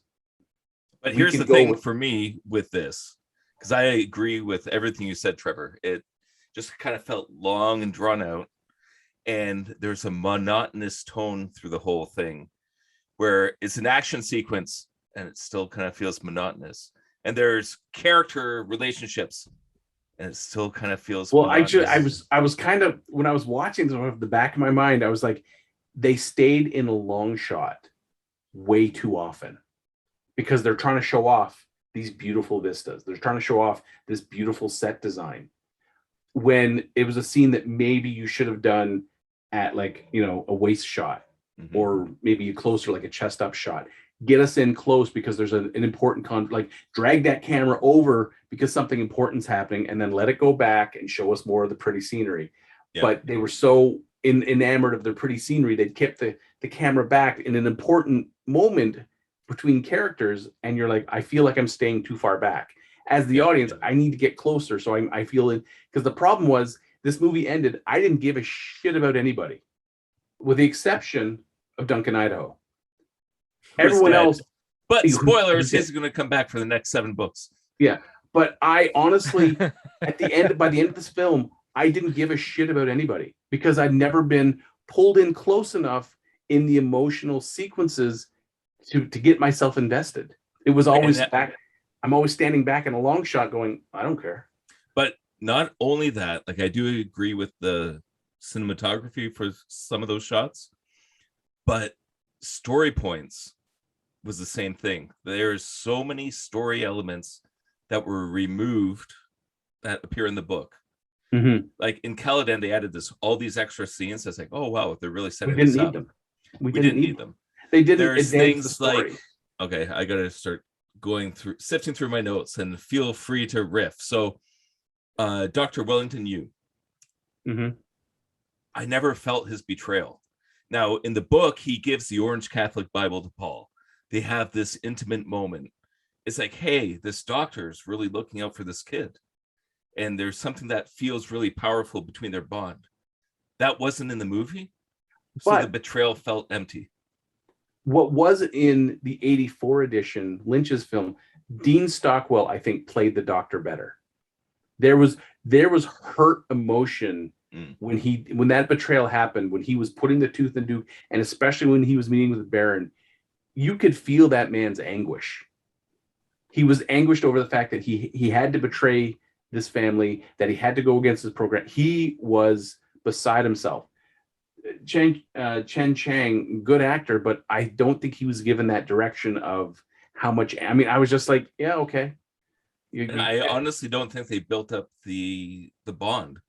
Yeah, and the other thing they skipped entirely was the Atreides Mentat suspecting Jessica was the traitor. That was a huge part. It's one of the biggest parts of the first book. Is that's why Thufir is willing to work for the Harkonnens right after the attack. That's because he feels that Jessica betrayed them, so he is working with the Harkonnens to figure out how deep they that can get that Jessica betrayal went. Yeah, and that's not there. So we're going to be like, when he shows up now with the Harkonnens in part 2, you're going to be like, why the fuck do you switch sides? There's nothing there to give that betrayal. And the thing is, that moment, that betrayal, all that stuff, it feels very Game of Thrones.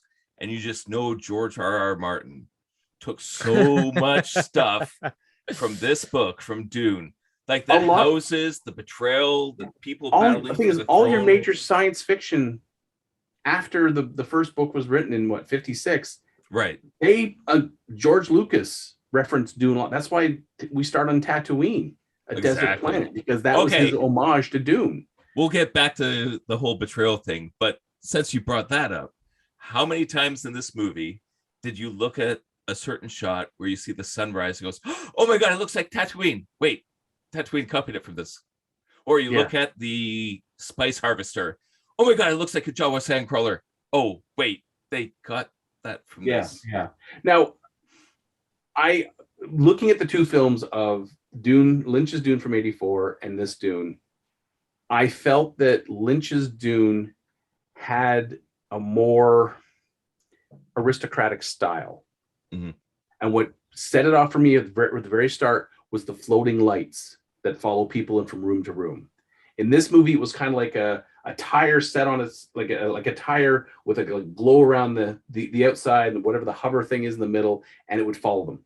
In Lynch's Dune, it was like almost like a neon light with a set of like gilded gold wings and all this other filigree and very Baroque, like artistic style to it. I'm doing the exact same thing, Mike. It would come hovering into the room. I'm so Googling right now. And stop and glow, and you'd be like, that is so ostentatious. Yes, this is what an elite ruling family would have, not a fucking Goodyear tire floating around following people. I didn't mind the design of that. I didn't mind the design, but in the back of my mind, I'm like, Lynch in some ways visually did it so much better. Okay. Now, I think Villeneuve, in terms of like the epic scale shots, those, I mean, his Vista shots of Dune were just incredible. Oh, they were. Even the shots of like Caladan with the oceans, and like the scene where Paul, just as they're leaving and you see the ships rising up out of the water, I was just like, that is a gorgeous shot. That is a visual feast. for sure. It's amazing. But then I'm thinking back to like Lynch's stuff, and I'm like, in some ways he did it better. He really did. Like it looked so much better. There were certain parts, and okay, again, we'll do time skip right to the beginning of the movie. Princess Irulan, and I don't know if I'm saying her name right, but this is a huge thing that was missing from this movie, because Princess Irulan was the one who does. She basically acts as a de facto narrator in the book. She like before there's a chapter, she gives her narration of what's happened. And when you're reading the book, you're like, who the hell is this princess? I don't know who she is. Who's this Moadib? Like, I don't understand. It's all very confusing. But then as you get to the end of the book, it just hits you like a train where, and this is the prescience that was written into the books, where you're giving like future sight, and as you follow the story, it just hits you like a ton of bricks.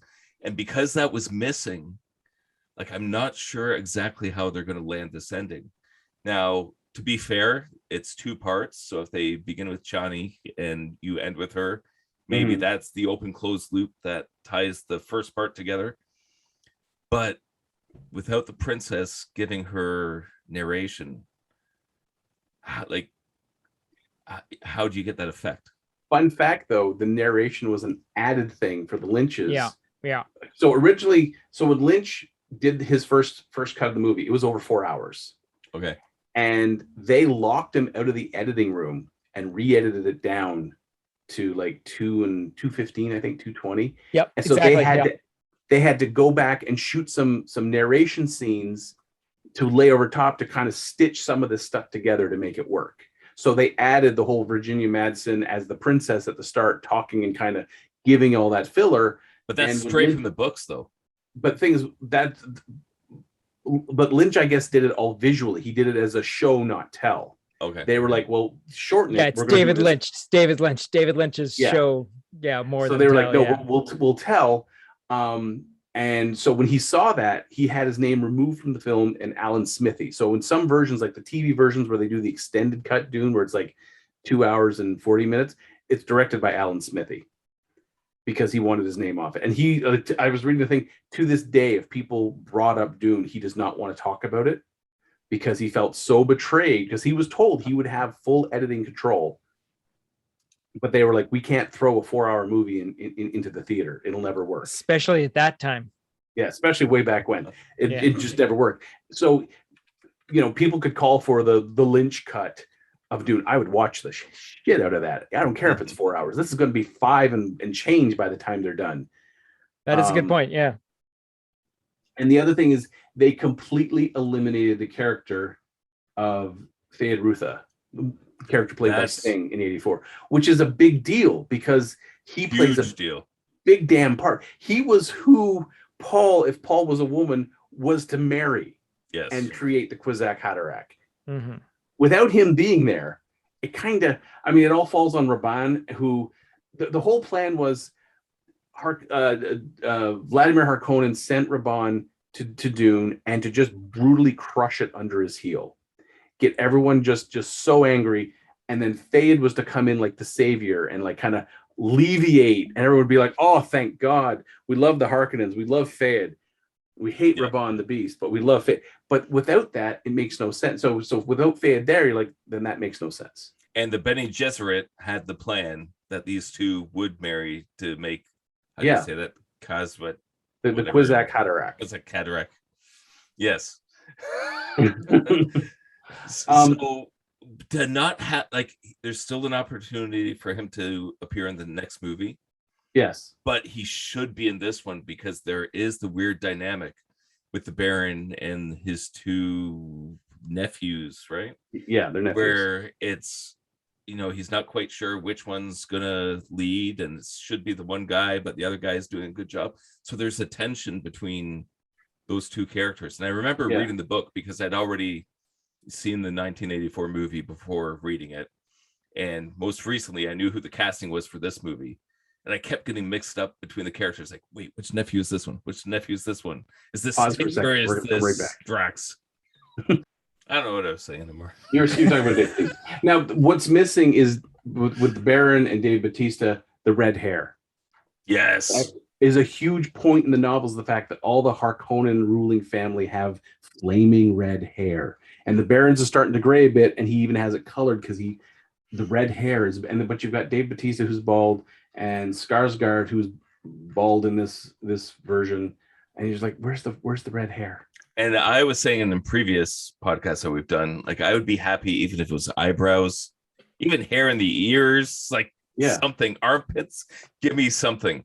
But neither of them have eyebrows. If you look at them, they don't even have eyebrows. Now, huge plot point, and this gets back to Game of Thrones territory too. If this is how the Harkonnens are, Jessica should be bald. Yeah, because she's right. Oh, yes, that's right. Yes. She's a So Harkonnen. it's like if you're gonna go there, you have to do that because this is like the Lannister blonde. But the '84 movie, that Jessica had red hair. Mm-hmm. This one, the Rebecca Ferguson does not have red hair. She's got like just brown hair, like chestnut hair, and it's like, we're missing that. I know that's such a key story point. Like. Again, George R.R. Martin, I'm sure, got the whole Lannister conspiracy from Dune. Yeah, because I mean, they had that whole thing with all the Harkonnens have red hair. It's a dominant gene trait. They all get red hair. Now, I'm going to say, in terms of style, again, Lynch, I think, won in terms of some of the costuming. Which one? Some of this, I like the Reverend Mother in the '84 version of Dune.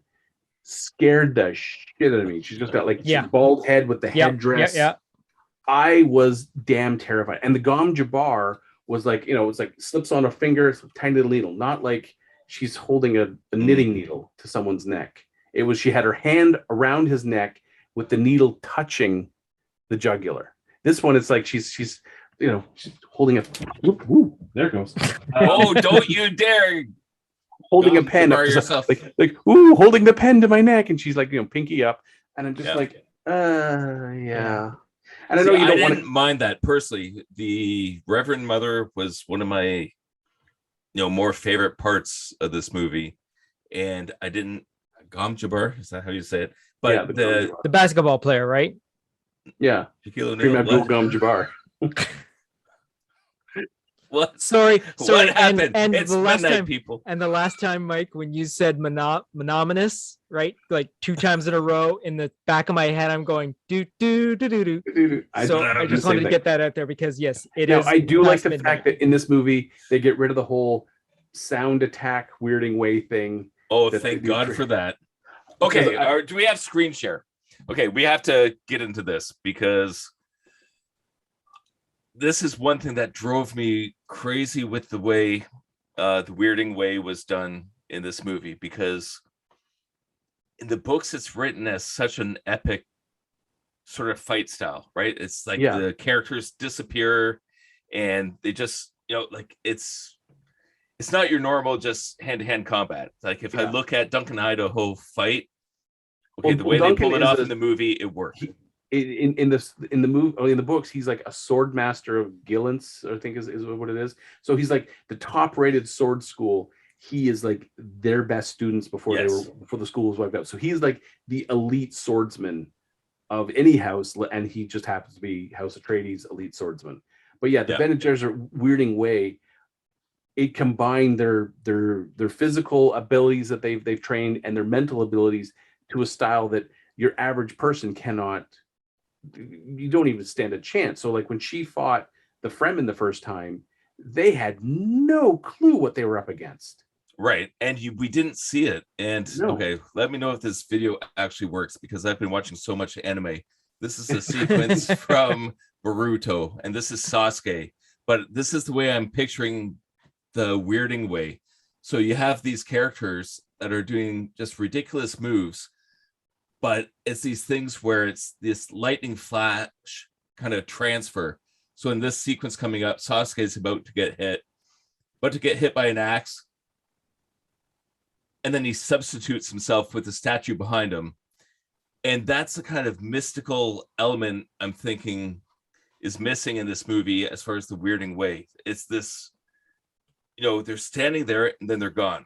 It's like, what the hell happened? I kind of wanted to see Stilgar like taking his crysknife, shoving it right at Jessica's face, and in his mind thinking she's there, and then when he goes through, his arm goes through almost like a hologram of her that just kind of fades away, and then she's right behind him with a knife at his throat, and he's like, I didn't see her move. Right, that's exactly like that Sasuke transfer thing where but we didn't see that. She just kind of just did a standard disarm and roll and had it's just like, oh, that's normal. But Frank Herbert always said that all these powers, even Jedi, like the voice, none of these are supernatural.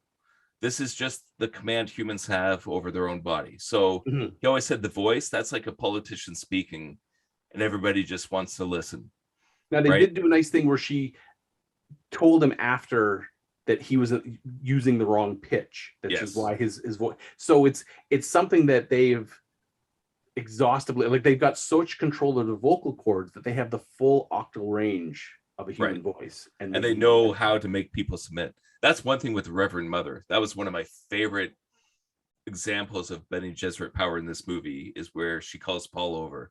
Yeah, come here, kneel, and he does it automatically. Yes, that was phenomenal. Whereas in the H4 movie, he resisted at first, but when she said it again, he couldn't resist the second time, which was kind of a hinting at maybe he's more than your average. But then the weirding way, though, like, I never got the sense that it's this. Again, it's not supernatural, but it appears that way. It's like ninjutsu, where it seems like people disappear. It seems like they have magic. It seems like they're tapping into supernatural powers. But for that to appear on film, you want to see it. You want, like you said, honestly, it's knife to the throat and gone. It's how I would imagine a Jedi fighting a non-Jedi. Yes. The person goes for a punch, and they feel themselves, their whole body being slowed down, by force grip, and then the Jedi's using like a force, speed enhance to get behind them. And as their punch finally reaches their termination, the Jedi's already there throwing an elbow at the back of their head. Yes. And they don't know how the guy got around him, how he missed, how this guy moved so fast. I wanted to see that.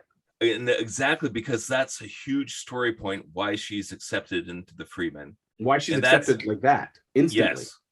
And why the Freemen become absolute savages, because already they're, Sendikar? They're almost equal to the Sendikar as far as fighting techniques. Sendikar. But once they get the weirding way, they become unstoppable. They're absolute beasts. Yeah, and these were little points that I think were skipped in this movie that they could have put in by taking out some of the other filler crap they had put in from place to place. And the thing is, there's enough of that big, monotonous, kind of brooding, atmospheric shots. Just put a little bit of this in between. So, one little fun fact. So you were talking about how you were watching this with your family, but I watched it with mine as well. So there's the 7 of us watching this movie. 3 of us had read the books. The other 4 haven't. So the 3 of us that read the books were able to pick up all the minute details. Like, whoa, that's this thing. That means this. The rest of the family that hadn't read the books, like, I don't know what's going on. What are they doing? What are they talking about? It's like, no, this is important because da. Oh, it is?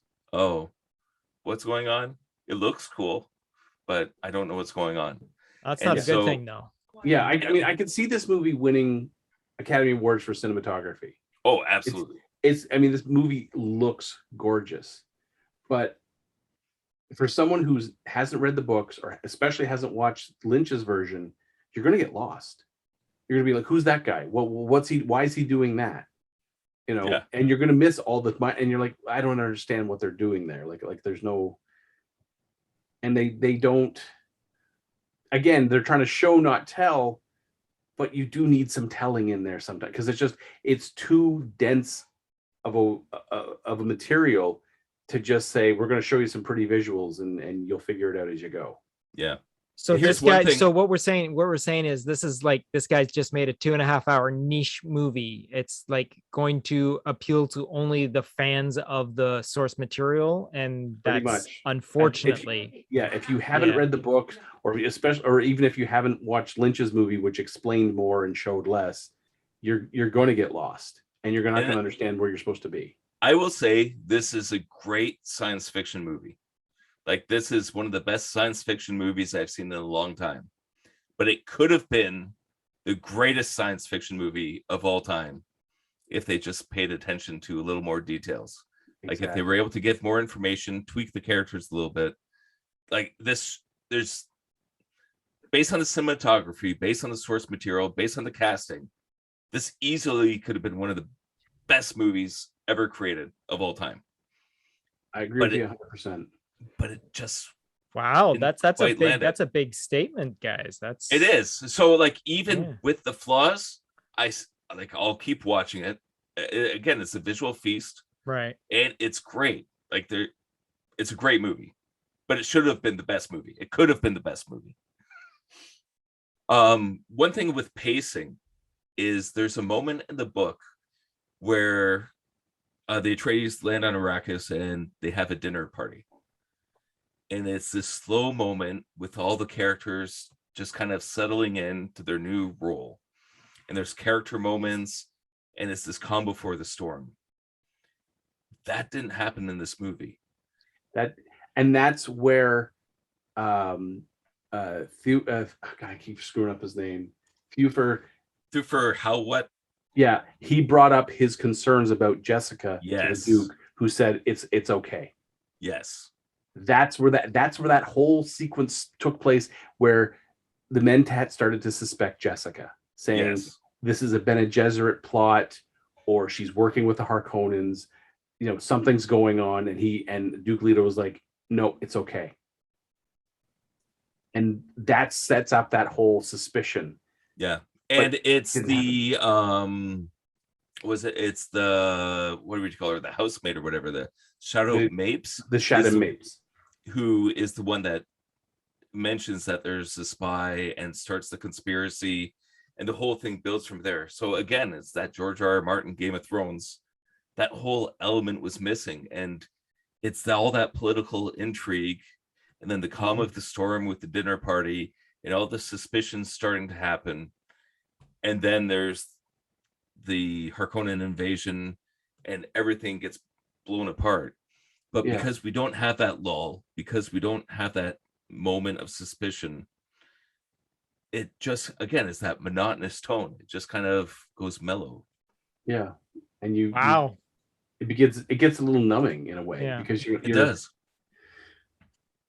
I will say the most intense sequence of the movie for me was the spice harvester, where it gets swallowed by the worm. Like, that was the one moment of the movie that just felt like edge of the seat. So with Duke Leto and Paul, and was it Duncan there? I think Duncan, who was there? I forget. Gurney. No, Gurney was there. So they go there to see the spice harvester, and that's the one moment where the pacing of the movie seems to change. It's like suddenly you're on the edge of your seat, and everybody's like, no, it's calm, we got this under control.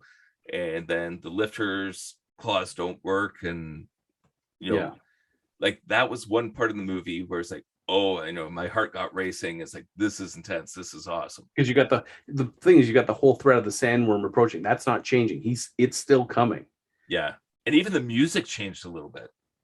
Yeah. And the cinematography of the looking through the goggles, and then Paul gets the whiff of the spice and zones out. Which they kind of altered from the book, because in the book he stays in the ornithopter the whole time.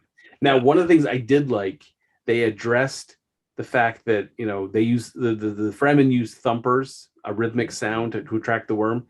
So to walk in the desert, you walk without rhythm, and they have this whole shuffle dance that the Fremen use to mimic the sound of the sand, so that you can't. So the worms don't. That's kind of neat. And they even show a little bit of it, and then later on, Paul has to show it to Jessica, so they have to walk through part of the desert doing this Fremen shuffle to walk without rhythm, to not attract a worm, to get to the rocks. And that's such a huge moment in the books. But visually, it's like, how do you do that? Like, how do you walk without rhythm? Like, that's one thing. It's like, how, I'm not sure what that looks like. And in this movie, they show it, and you go, oh yeah, that's that totally makes more sense. Okay, so that's how you walk without rhythm. All right. And they all right. even turned that into a Fortnite emote. And when we went walking with our dog today, all the kids were doing that. They were doing the walk through the forest. Well, I mean, that is so awesome. That sound clip. That's great. That's great. The weapon of choice, the one that Christopher Walken dances in. That is one of the sound riffs they have. Is walk without rhythm, don't attract the worm. If you don't walk without rhythm, you'll never learn. Yeah, that's a little sound clip that they play throughout the song, and it's just like, oh, okay, walk without rhythm. There we go. So yeah. So again, it is a really good movie. Unfortunately, you need to know the movie before you see the movie. Yes, you need to really to enjoy know it. a lot of the backstory before you can watch the movie and enjoy it. Yeah. Visually, if you're just there to just enjoy a visual spectacle, it is beautiful. They really went all out for the visual aspects of the movie. Mm-hmm. The sound is gorgeous. It's just how they told the story. There's some issues. Yeah. And I think in a case of they fell in love with the cinematography themselves, so they didn't pull the camera in to the characters when they needed to. And as I said, for me, by the end of the movie, I didn't care about any of the characters because I never got to connect with them, which again makes that story one step further back again. So I'm like, I don't care about the story. It was beautiful to watch, and also long. I mean, we had a couple of buffering issues because I think everyone was trying to watch the movie across HBO. So we had a couple of buffer issues that they resolved pretty quick. Made for great pee breaks or snack breaks or whatnot. But it was without those breaks, this movie still felt incredibly long. And that's why I was like, at one point, I'm like, oh God, it's just dragging. Could we just get from point A to point B already? Do we have to spend this goddamn long escaping? Can we just escape already? So yeah, there were moments there I was just like, man, they could really tighten this up in the editing bay. One thing they did too is with the Baron, is they nerfed him a little bit because if you know of his sexual orientation and all that kind of stuff, they didn't even go near that. Yeah, whereas the 84 movie, I mean, yeah, they added like things like the heart plugs and stuff, but you knew that the Baron was just a reprehensible character. In this, not as much. I mean, he was still reprehensible. Irreprehensible. What's the right word? I don't know. It's like, but anyways, he's a bad guy. He's a creepy dude in this movie, but you just know how much more creepier he should be. Oh yeah, and they could have went there. And I understand you want to keep this film as PG as you can get it for the most people to watch it, but they could have hinted at it. They could, because again, the lineage plays a huge part in future stories. Mm-hmm. And the more creepier you make him here, especially when you get to the future stories with Paul's little sister and where all that goes, it's like you have to establish that now. Yeah. Because there's going to be a huge payoff later. And what's the other thing? I don't know. So when the Duke did his poisonous exhale and Harkonnens are dropping left and right in the room, I didn't even notice that Peter DeVries, the Harkonnen Mentat, died. Because like in the 84 edition, you see him standing back, go, and then drop out of frame. And other people are dropping. He was just, again, because they pulled back because they wanted to show you everything. He drops. You don't even know because they're trying to watch everything else, and then you're like, oh yeah, his Mentat just died. Okay, and he was the Baron was the only survivor, but it was just again. That's another thing. They didn't establish him as an important enough character, and his death makes way for Thufir to come in. And later. The thing is, it was part of the plan. He was the key architect of the Harkonnen part of the plan with the Emperor. Yes, he was the go-between between the Emperor, because he visited in the 84 movie. You see him, he's coming back from a meeting with the Emperor's people to confirm that the Emperor is going to be supporting the Harkonnens in this case. And we don't. we kind of see some of that where they talk about the Sardaukar, but it doesn't. The character lacks a lot of impact that he should have had, that he does have in the books. Mhm. And the fact that when he gets killed, it leaves Vladimir Harkonnen without a Mentat, which is why he is able to recruit Thufir to take over. Who's and the Thufir's- greatest Mentat, Yeah, he's like, right? So it's a huge level up. yeah, for it's the like, Harkonnens. it's like upgrading your computer from an old Apple II to a high-end gaming PC. Yeah. There's a big difference. So yeah, I said, for the most part, the new casting choices, I'm behind 100%. They got a great cast. I Oh, think this is it's- the second one. Okay, speaking of cast, I have to do this. That was the second point I was missing. Okay. Liet Kynes. I don't understand the casting for him, because I thought there might be a payoff. I'm sure it's going to be Shani's mother, but in the David Lynch version, the 1984, I thought they got the casting for Liet Kynes perfect. Oh, Max This von is Sydow. this Yeah. is the Yeah. old white male from the establishment being inserted into the desert people, and like that's what that character is supposed to be. He's not from around here, right? He's Yeah. been inserted by the Empire to be the geologist, and so that's a very specific character. But because of the casting that we got, it didn't quite feel like that. She felt more like a local. She felt like a Freeman. Whereas Yeah. this character shouldn't feel like that. This is like when I was living in Hawaii, there were the old 60, 70-year-old people that had obviously been living there for years with that lobster skin, crusted eyes, the leathery skin. Yeah. And this is the way I would picture someone like the Liet Kynes, where he's someone not from the who's desert. been there for 30, 40 years and has been out in the sun. So they got Yes. that leathery skin that's been suntanned way too often. And Right. And that's what I wanted from that character. And then even the death. Like I saw that a lot of people really liked the death sequence I for hated Liet it. Kynes. I didn't like it either. There's something about the ecologist being eaten up by the planet that he was trying to revive that but I really liked in the books. Whereas this just seemed like, gets swallowed by a worm. In the books and in the 84 movie, Raban comes over, rips apart the still suit and says, Yes. now go into the desert that you love so much. Yes. And with a wrecked still suit, you're not going to survive more than a day. Right. If that. Yeah, This was exactly. just- Yeah. This is just take a sword through the chest, fall down, drop a thumper, and thump your hand in the ground and let a sandworm take you all. Right. And it was just like, And that misses the point. Like it's such Yeah. poetic irony that the ecologist gets consumed by the planet that he's trying to protect. And that part, it was just, you miss such a key component of the story there that it kind of hurt. Because I was waiting for the payoff. It's like, let's see if the gender swap, the race swap, the whole thing, let's see if it holds together. And who knows, there's a second part of the movie, maybe they can redeem it. But that was the biggest casting misfire, I thought.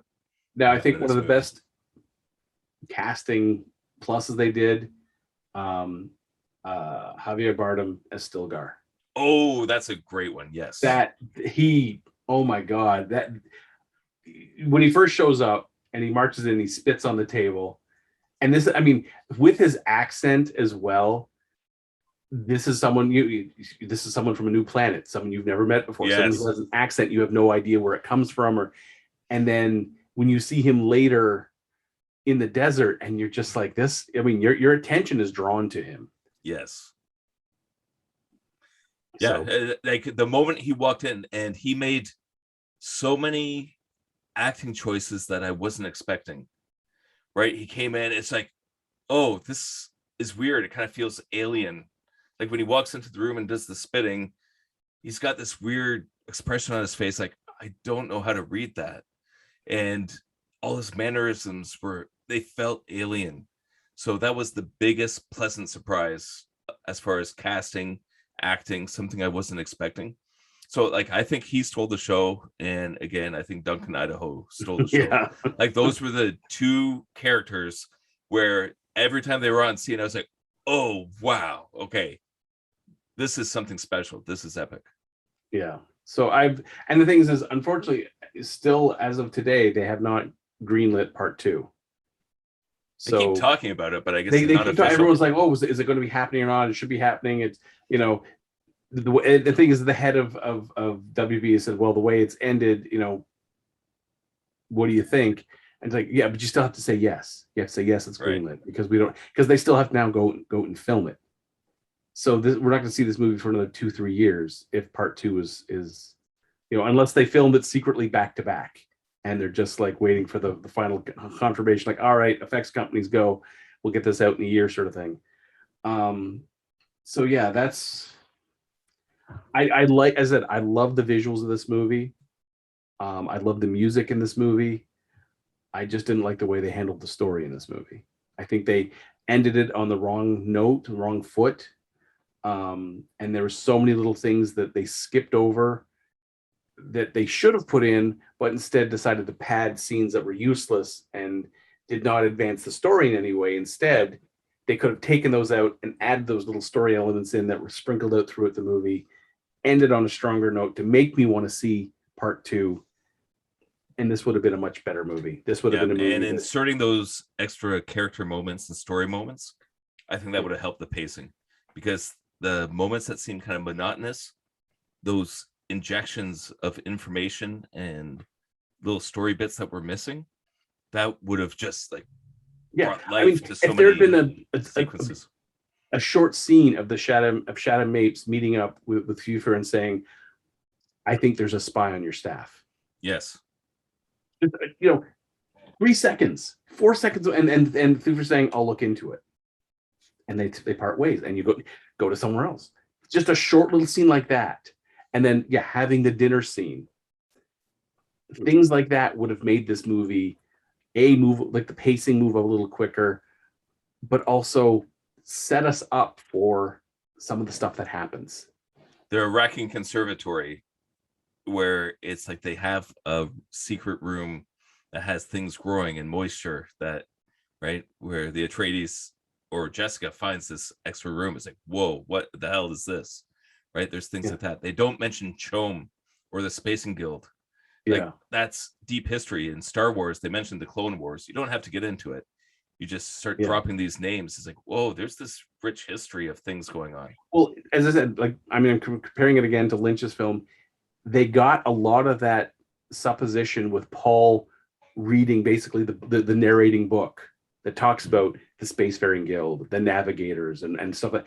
And so, oddly, you can hear what's going on. So, throw up a couple images like holograms floating above and sort of thing.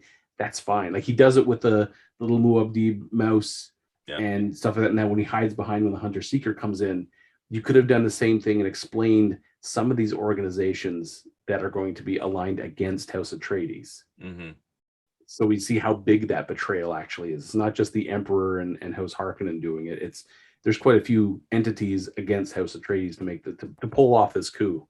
Yeah, because there's this is such a hard movie to adapt, because the prescience aspect of it, where you're seeing into the future, you're blasting back in the past, you're seeing all these different elements. There's these third person, or I guess first person, skips between chapters in the book, where it's one paragraph, you're seeing them through someone's eyes. Then it switches to the next character. So you're constantly seeing what's happening in the minds of the characters in the book on the and hearing their thoughts. Right. We get to read their thoughts. Whereas, in the, again, 84 movie, they had it as ghostly voiceover narration. Yes. Ooh, maybe he does do that. We didn't get that in this movie. So we have to just assume from the person's expression on their face, like, ooh. But I mean, like Kynes says in Fremen of, he'll know your ways as if born to them. Stuff like that. So they try to do some of that verbally, but then people be like, well, what'd you say there? Yeah. So little things like that. Yeah. That's one thing that happened in the Spider-Man Homecoming with the AI in the spider suit, which I did not like. It's like Spider-Man shouldn't have an AI in his spider suit, but it gives him someone to talk to. And that's the first movie we got the chatty Spider-Man who's just constantly talking. Yeah. So you can find little story elements on how to do that. So I wish they found a way to do that with this. I wish they had a little more of the prescience, the future sight. But again, it sounds like I'm dissing this movie all around, but that's only because it was a great movie and it should have been the best movie. Yeah, I mean, if I had to rate this movie, visuals 10 out of 10, sound 10 out of 10, story 6.5 out of 10. That's where it falls apart, is the storytelling. Yeah. Just And because everything was almost there. It was so close. Honestly, it was a couple of things. If they could have taken out some of the filler and used that to drop in more of the plot points, this story would have been 10 out of 10. This whole movie would have been 10 out of 10. Do you think there will be a director's cut? It sounds crazy for a 2.5 hour I movie. I can't imagine sitting through a longer version of this. I think if there were some extra scenes that they cut because they thought they couldn't fit it, like the gurney playing the basslet and all these other moments. If they playing could insert that, if they had the little moments between, because it just felt like Paul was on the screen all the damn time. They were like, let's put Paul on the screen in some fashion or another at least 80% of the time. If Paul's not on the screen, no one's going to care. Well, people do, because there's a lot of moments until Paul joins the Fremen that he's almost a secondary character to what's going on around him. Yeah. Which is, I think, part of it is they really wanted him on the screen to, hey, here's Paul again. And it was like, we don't need to see him this bloody second. Like, get the story point out, then we can go back and see him tying his shoes or something. Like, we don't need this be hanging over his shoulder 24/7. But the shot was epic when he was tying his shoes. There's the slow-mo of the bow, and then through. The music was brilliant. But yeah. So yeah. All right, but all in all,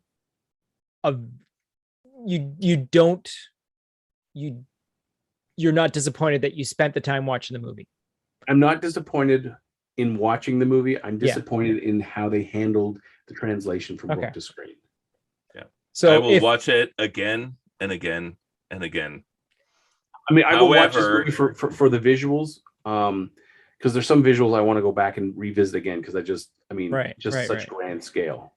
And again, it's much easier of a watch if you have your background history in it. Even apparently just watching the Lynch version is enough to have filled in the blanks that you're probably going to have in this, right? Yeah. And as for someone who works in entertainment and likes writing stories, like, this is such an interesting case because it is so epic and it's so good as a movie.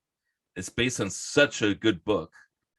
And because it fell short in certain areas, it's a masterclass as far as just trying to deconstruct what was there that you liked, what was there that you didn't like, what could have been tweaked, right? Because it wasn't the perfect movie. And those kind of movies are really fun to dissect because that helps you as a storyteller. It helps you as an entertainer. Like, why did that scene not work? Oh, it was missing this little key piece of information that I know, but the audience might not know. And again, watching it with someone who's read the book and the other half hasn't read the book, you see where they're missing information. It's like, I know what happened, they didn't know. Why wasn't that conveyed on screen? Like, it's a fascinating case study in filmmaking. So movies like this, I just love talking about it. And it seems like I'm dissing it, and Denis Villeneuve can watch our podcast and diss us all he wants, but it's just something that's fun to talk about, and something like Geeking Off the Page is a perfect forum for us to do that. I mean, I would have loved to have known that if they had shown this to test audiences, saying, do you know anything about Dune? Did you watch the 84 version? And get people who have read the books, get people who have only watched Lynch's version or the sci-fi stuff or whatever, and people who have had no exposure whatsoever. And then, have them fill out cards of like, did you understand everything? Did you catch all the, give us 5 plot points you caught, and then say, okay, and then read the cards. All right, these people are catching these ones. These people are totally missing these ones. We need to jump back to the editing bay, maybe, do some ADR and cover it up. So someone who has no clue about all of this can still enjoy the movie as the whole movie and not just be like, ooh, pretty visuals. Yeah. All right. So on that note, we're going to go on to our next particular subject and all that. And we're going to be talking about our first edition of Defending Your Role. So this is where we all took a subject matter that had 6 categories. We each rolled a 6-sided die, and whichever one we rolled up, we actually had to defend that as being the best out of the group. And our very first edition was the Batman edition. So what we were all set up with is that we had to choose between one of this, well, when we randomly rolled, we had one of the 6 actors that had portrayed Batman in the past. And as they were, we ended up having Gavin had to defend Adam West. I myself had to defend Michael Keaton. Michael had to defend George Clooney, and Trevor had to defend Ben Affleck. Now, we basically had a little bit to say about why our particular Batman was the best, and then we left it up to our audience to actually choose who made the best argument and all that. Now, as a result, that was 2 weeks ago, and on our social medias, we had a listing of different places where people could interact and mark off who they actually thought had done the better job. Now, over 2 weeks, we only actually had 25 people actually give out actual marks as to who they thought was the better of the Batman according to ours. We had a hell of a lot more people actually liking all of the articles and all that sort of thing that we talked about, but unfortunately we only had about 25 people. We had 25 people actually vote. Now, that being said, in 4th place with 4 votes was Ben Affleck. In 3rd place with 5 votes, Adam West. Wow. And here's the kicker. Do you guys know how many are left? Yeah. That's right. At 8 apiece are George Clooney and Michael Keaton.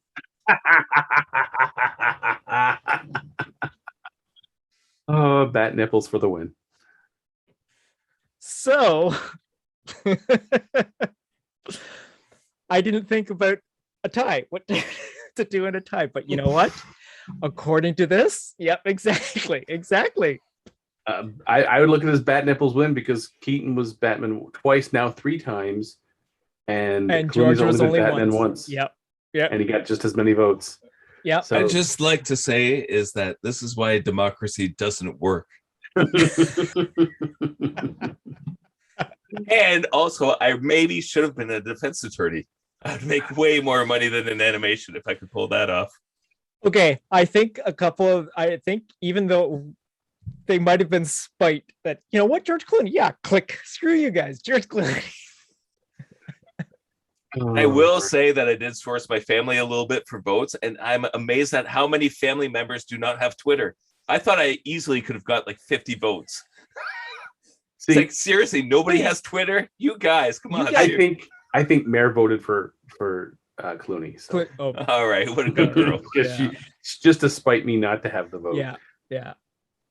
Anywho, that being said, so next week when we all come together to defend our role for our next edition, we are going to be defending their Universal monsters. And this is based on the original black and white versions of all the characters. The characters we had to choose from, well, actually, of the 6, the 2 that didn't get chosen randomly was both Dracula and the Wolfman. So we have the most epic. 2 of the most, yes, exactly, of any of the fact that would be an easy one to do. So I believe Gavin ended up with Frankenstein's monster.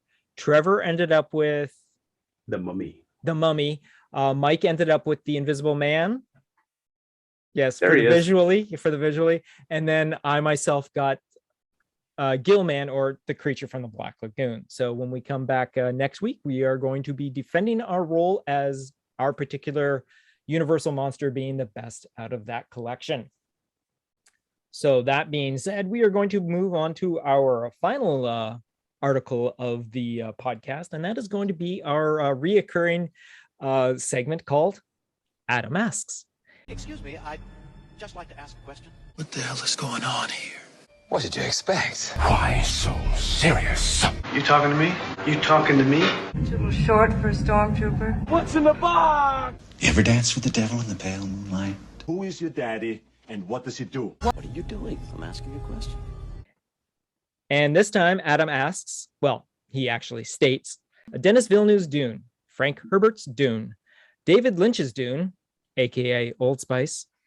We recently saw the Snyder cut of Justice League versus the great disappearing mustache that was Justice League. The disappearing mustache. The disappearing mustache that was Justice League. Yes.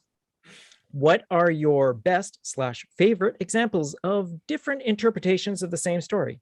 Either different remakes of a source material, Batman or Superman, etc., or director cuts, retooling of the same film, Superman 2, Blade Runner, or a never-made story you wish had got made, which is Jodorowsky's Dune or Kevin Smith's Superman.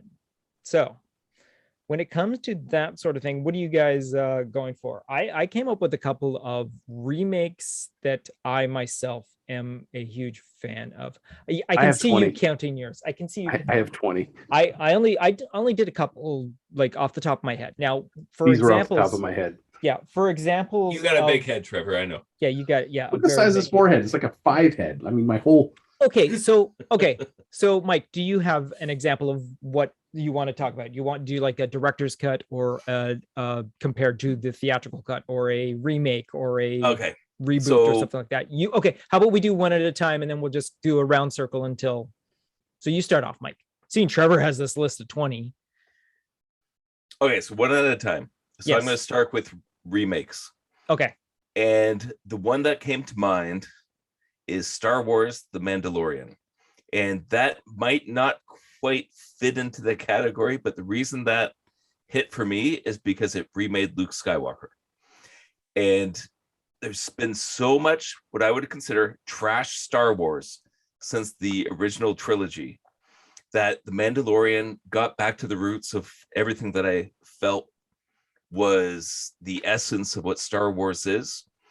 And then when Luke Skywalker showed up in the finale, it rescued the character from being this grumpy, pouty, walrus, space milking grump who did nothing to the epic Jedi that I always believed he became after Return of the Jedi. So it's kind of a gray area fitting that into a remake, but because he remade what Star Wars was and what Luke Skywalker should be, that's the one that came to mind for remake. Actually, that's great. I wasn't even coming close to hitting the Star Wars universe, but you nail on head there, Mike. That's actually a great point. That yes, it is. Yeah, I can't deny that. That's a great example. So that counts. Perfect. Yeah, that counts. Yay. No, totally. I totally count that as counting. Yeah, for sure. Yeah, it doesn't have to be a movie. It's what it was. It's yeah. For me, an example of reimagination for me is David Cronenberg's The Fly. I was raised on the old black and white horror films and all that, and the Vincent Price, the original The Fly, is one of the ones that I had seen, and it is what it is from the 50s and all that. But the reimagining and the twist on the story that David Cronenberg brings to this movie, plus being Cronenberg himself, making this more of an actual horror film than the sort of cheesy sci-fi that the original was. It is a brilliant take on it. And again, it is also one of the reasons why I like the horror films. Not only is it a compelling story and it's very well acted, the effects are what's there. I've actually done Brundlefly as a costume. I've showed up at a convention dressed up as Brundlefly with the mutated face and all that, and wearing the work gloves and whatnot. And it was so yeah, doing the fact that it's a complete different take on the original movie. It's a man who doesn't have to deal with being part fly. It's a man who has to deal with being turned into a fly and how that affects him and his life and everyone around him. And it's not a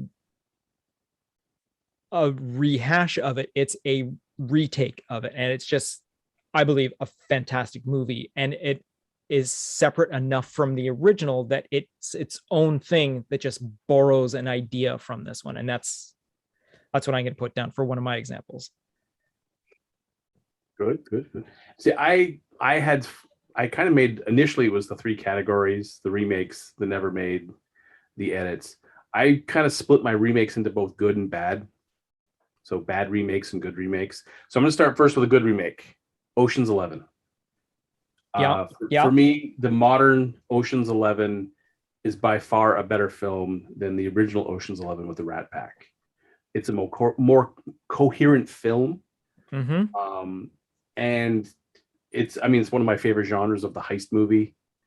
To me, it's a film that if it's on TV, I'll watch it. I'll stop if I'm flipping through the channels, I hit Ocean's 11, I'll stop flipping. I'll stop and just watch wherever the movie is and carry it on right to the end. So, yeah, for me, it's the example of taking a movie that might be okay and remaking it better, which is one of the biggest things that I always hope that directors would do if they're stuck for an idea.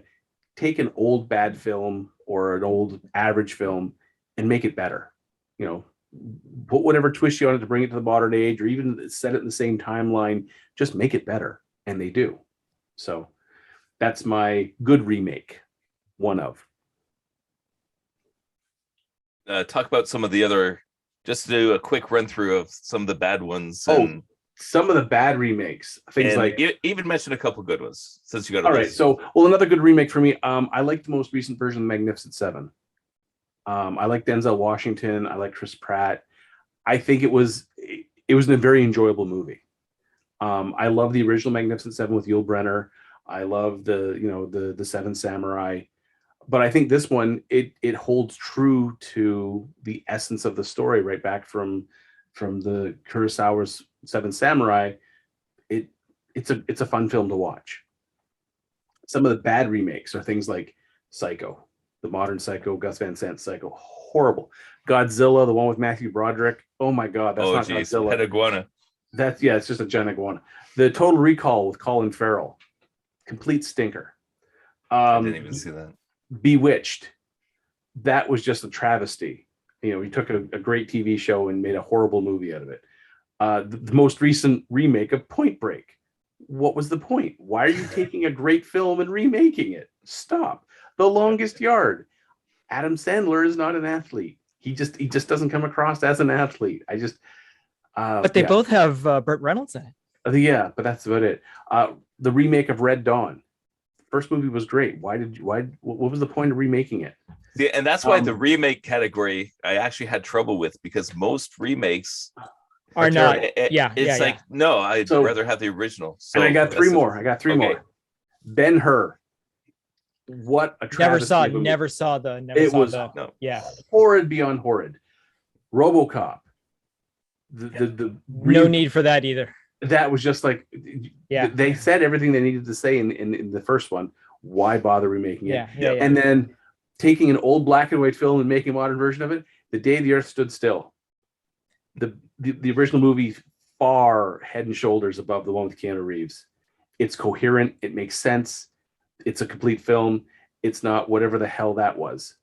So yeah, those are my bad remakes. Okay, so the way I broke Adam's thing down, I have 3 more categories. So interpretations, director's cuts, and the never made story you wish you got made. So the next category for me is interpretations. Mm-hmm. The legendary Sanin. And this is based on old Japanese culture. And it was remade in Naruto. And they even label them as the legendary Sanin. You got Jiraiya, you got Orochimaru. Oh, cool. And you got Tsunade. All right. And again, as I've been saying for every single one of these podcasts so far, I'm hooked on Naruto. And these 3 characters, the fact that they were based on ancient Japanese culture, brought into the Naruto universe and created as these epic characters. So as far as interpretations of pre-existing characters, that's it for me. The legendary Sanin from Naruto. All right, cool. I'm gonna go along the same lengths there, and I'm gonna go with the this is now a remake, and then I will also go Trevor's route as well, and we are gonna go with the Seventh Samurai being made into the Magnificent Seven. Now, I will admit that I did see the Magnificent Seven to begin with, and I actually did not. I knew about the Seventh Samurai, that it was a remake of it, because it's information that my father told me when he exposed me to the Magnificent Seven for the first time.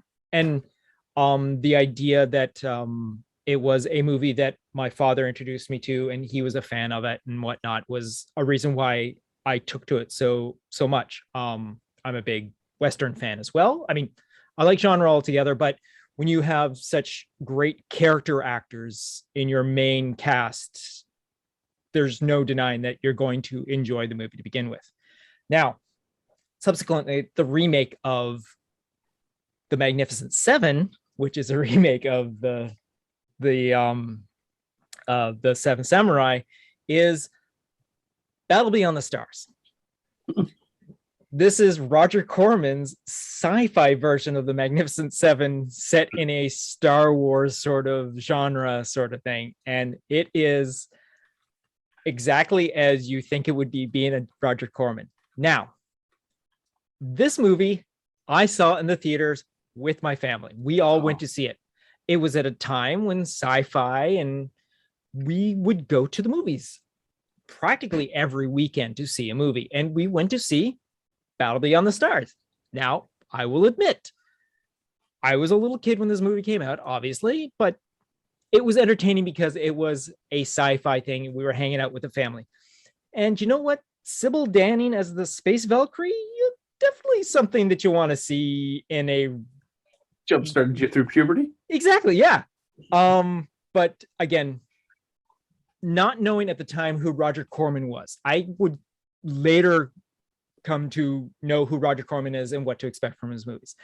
But upon rewatch, because it's like, oh, I remember this movie from when I was a kid and it was fun and all that. And I sat down and watched it one day. I'm like, oh, Roger Corman, you bastard. What are you doing? So as an example, it was both a good remake and a bad remake of a good remake sort of thing. So there's my remakes. What do you got, Trevor? Well, I already went through all my goods and bads. Mike had me go down the list. So I gotcha. I just had my never mades and bad edits. Give us a never made. Oh, well, let's see. I've got like at least 6 in this list. Movies I wish that were made that haven't been made. Quentin Tarantino's Kill Bill 3. I really wish he had, but he's already said, because after he had the Hateful Eight ripped, that he has no interest of returning to the Kill Bill universe. Yeah. And I was like, when I heard that, I was just, it's like there's a huge story there waiting to be told, with the daughters and the revenge. I want to see that movie. I really, if Tarantino, if you're listening, just suck it up and make the goddamn movie. Just write the script. I'll read the script. Just do it. Some of the other ones, Neil Blomkamp's Halo. When I heard that he was going to do Halo, when they had the script delivered on the back of a warthog, I was like, yes. And then it got mired into production hell and then dropped off everyone's list. And just basically, he's already said he's not returning to it. He's got other stuff he'd rather do. So that was a tough one. Guillermo del Toro's Hellboy 3. Another tough one. Yeah. When they did the remake, and I was just like, that's they're never going to do Hellboy 3 now. And they'd set it up so well with, the pregnancy and quitting, and I was just like, all right, where's they going to go with this? And then just gone. One thing I'll say about the Hellboy one is I obviously have a soft spot for that because I animated on the first movie. So that's one that I wish had have gone through, but then it's like, I guess I wouldn't be animating on that one anyway. So yeah. All right.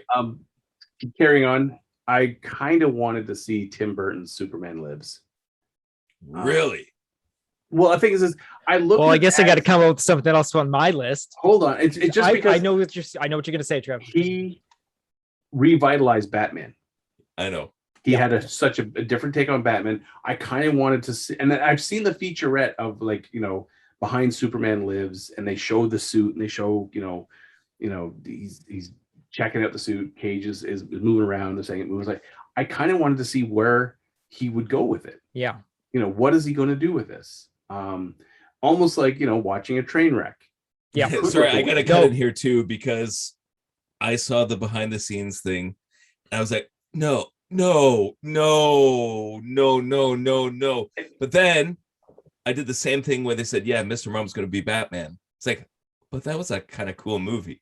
Yeah, so that's why I'd be curious to see where I kind of wanted to see where it was going to go. The other one, actually one of the most recent ones, Colin Trevorrow's Star Wars Episode 9. Yes. I read the script and I was like, this could have done it. This could have actually redeemed the sequel series. Yeah. Because Luke wasn't dead. There was he took all the stuff that Abrams set up in the first one and some of the stuff that Rian Johnson had kind of quasi done in the second one and made it all work into a third movie that still was its own story, but not just throwing bandages on other shit. It was actual story. Is that script online? Like, it's online. You can find for sure. it. I haven't read that. That's awesome. I want to check that out. Read. It would have been, it would have been long. It probably would have been close to a 3-hour movie, but I would have watched it and it would have probably removed the stain of episode 8 out of my mouth. It would have made me enjoy the sequels. I would have then watched 7, 8 just to get to 9. Yeah, for sure. Yeah.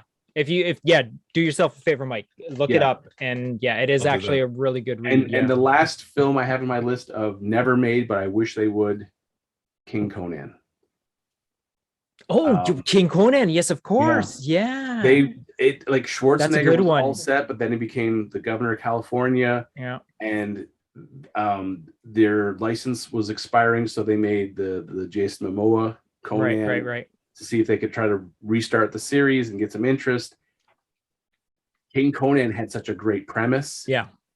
And, even after Schwarzenegger came out of office, he was interested in doing it, but De Laurentiis had no interest. That company had no interest in doing it at that point. And Schwarzenegger's pretty much said he's basically retired or retiring. So he has no interest in doing a big, heavy physical role like Conan anymore. And in my mind, he's the only one who could play, King Conan. So it's a film that we're never going to see, but I wish we would have. I wish it'd be something I could just throw into the DVD player or something and watch it. But nope. You guys never made stories. I've got a little mini list, and this is a hard one to pick one because pick them you all. haven't seen the movie. Okay. If you haven't seen the movie, you don't know what's going to be the good one. Go ahead. Okay. Okay. How about you go through your list and leave the one that you want to talk about most to the end? I will do that. Okay, So do it that way. Because Trevor's said a couple that I wanted to say, so I've just got one now left that you're probably going to say another thing. I'm sorry. Like, no.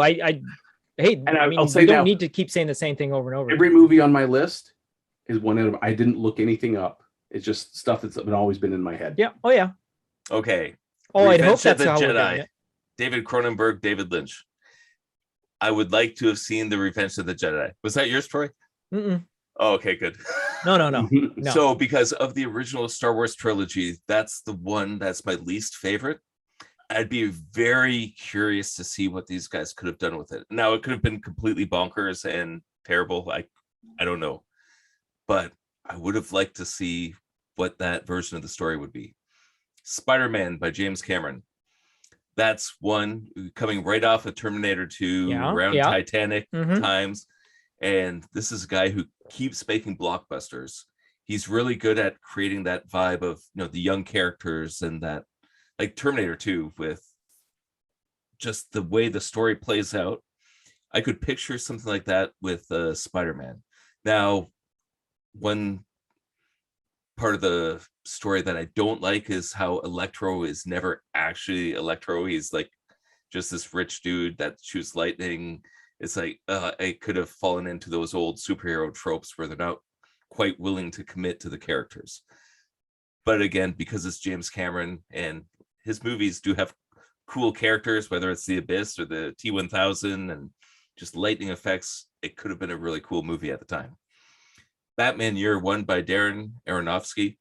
I've been waiting for a Batman Year One story that's told properly. And if that was the movie to tell the proper Batman Year One, I would have really liked to see it. Star Trek by Quentin Tarantino. I've been waiting for Star Trek to get back to that old pulp roots. And if anyone's going to do it, Quentin Tarantino could probably do it. Who knows? It might have been bizarre. Apparently, it could have been an R-rated thing. I don't know.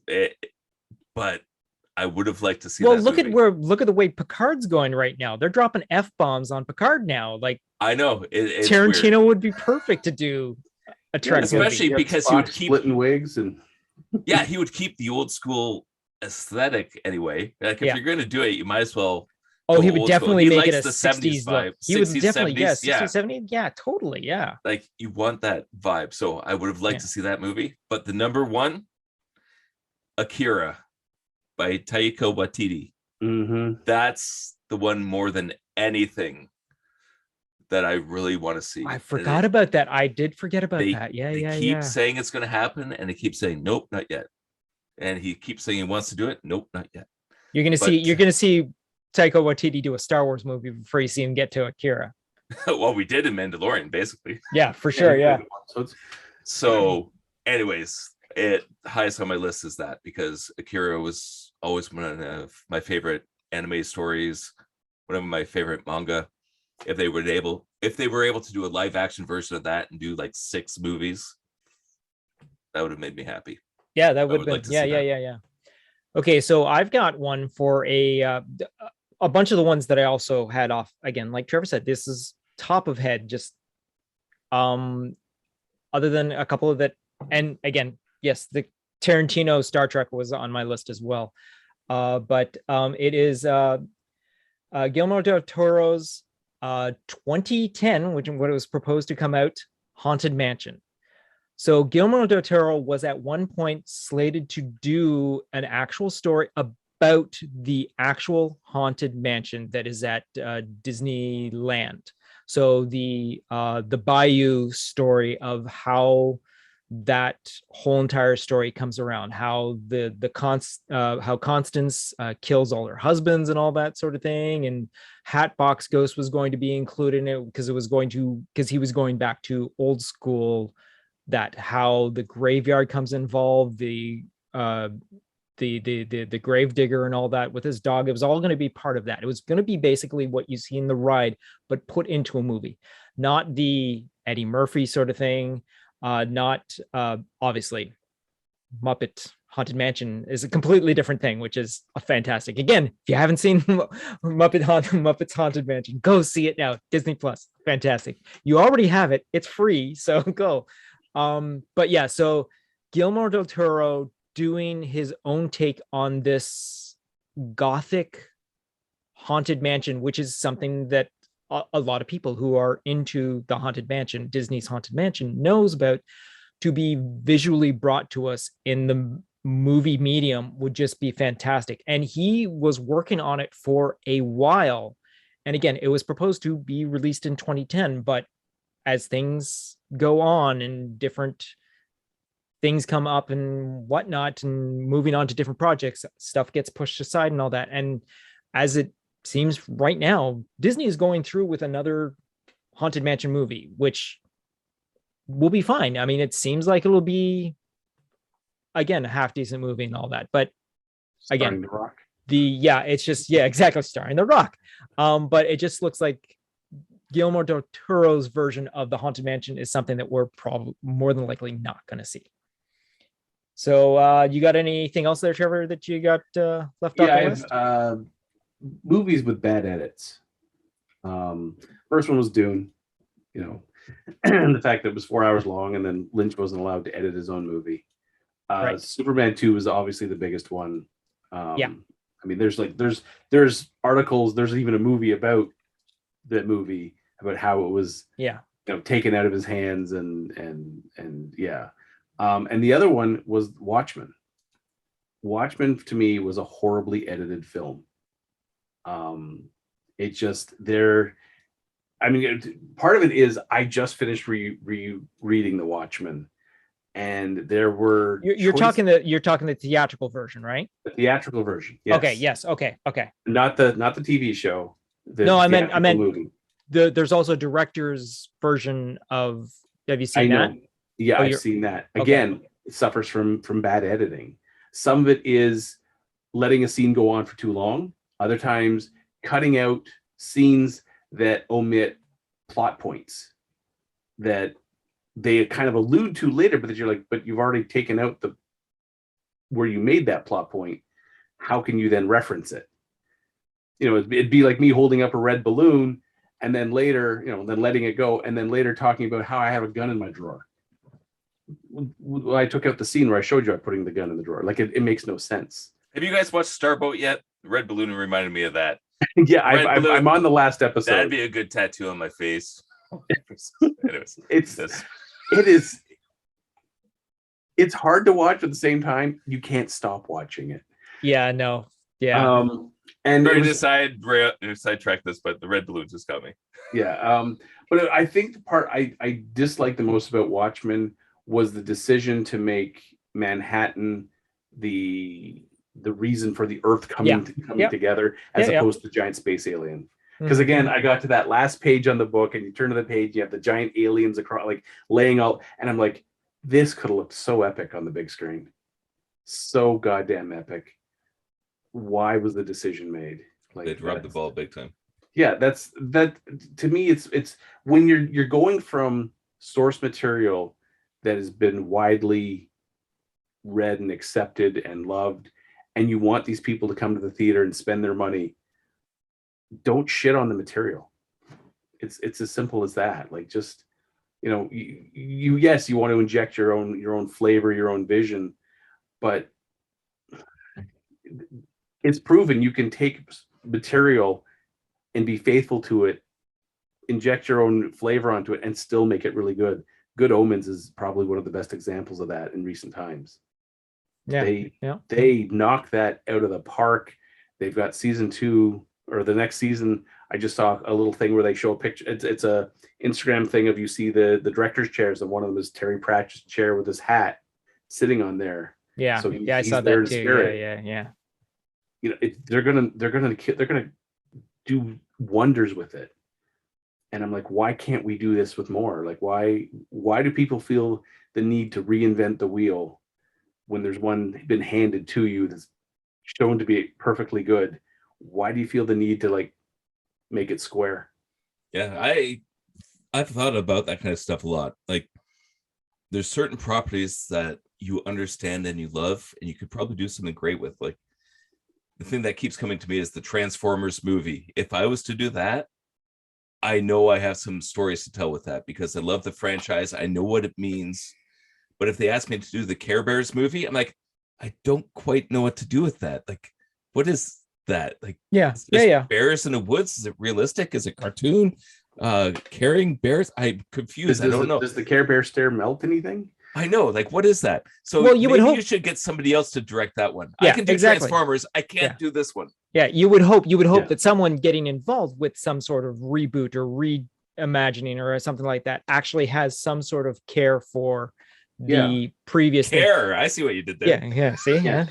But you can tell when you're watching a movie that's based off of a pre-existing property, when the people involved in it care about what they're doing. Mm-hmm. Like, for me, Deadpool, Ryan Reynolds cares about the character. So that first movie, he wanted to make sure that that's as Deadpool as he could get.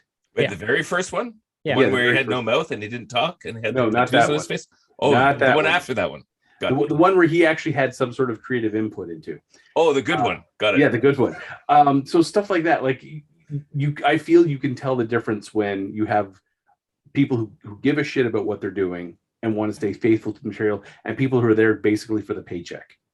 Yeah. You know, they're like, I'm going to put my spin on it because I don't give a shit what you guys want, because this is my film and I don't care. And to me, it's does a disservice. Like World War Z, where you're taking the material and just taking a giant dump on it. Yeah.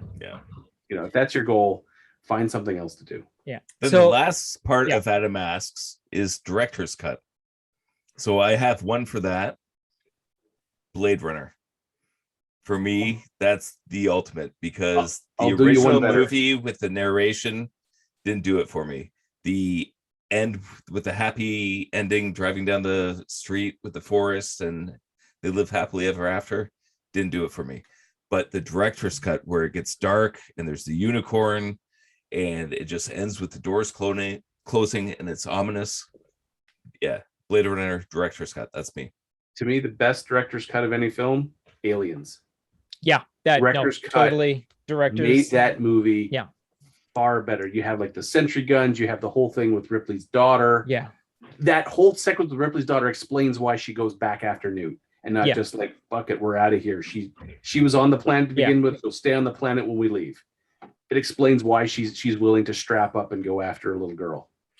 Secondarily to that is Terminator 2, the director's cut, which adds, again, few more things that didn't need to be in the final film, but it fills out the story a lot more and doesn't actually drag down the movie. I mean, it is. That's taking a great movie and giving you that more great movie. Yeah, exactly. Yeah. Both Aliens 2 and Aliens 2 and Terminator 2. Both Cameron. Yeah, exactly. Yeah, I find sometimes there's director's cut that don't add anything to the end. But I find like the scenes they pulled out of Terminator 2 and Aliens, those were plot point, like the whole, like the chip. The chip, beautiful the chip was example. Yes, yeah. That explains so much about, from that point on, why Arnold's Terminator's so different personality wise. Yeah, exactly. Like, I flipped the internal switch, we're all good. Well, I want to see you flip that switch. So so much went into that scene. Yeah, exactly. Yeah. I just want to finish this all off, I just want to put out there is what I believe is probably the best remake out of all of the remakes that are out there. And again, because I'm a fan of the original as well, John Carpenter's The Thing. It is probably, I mean, not only do you have a fantastic cast, you don't stray too far away from the original story, which is a fantastic thing. The only big thing is you have the ability to do the effects that you have, and that's what makes this the movie that it actually is. It allows you to be a more epic story. And again, you can't go wrong with friggin' The Thing. I don't think I'll say right now, The Thing is the only movie that when I watch it, my skin still feels. Cold.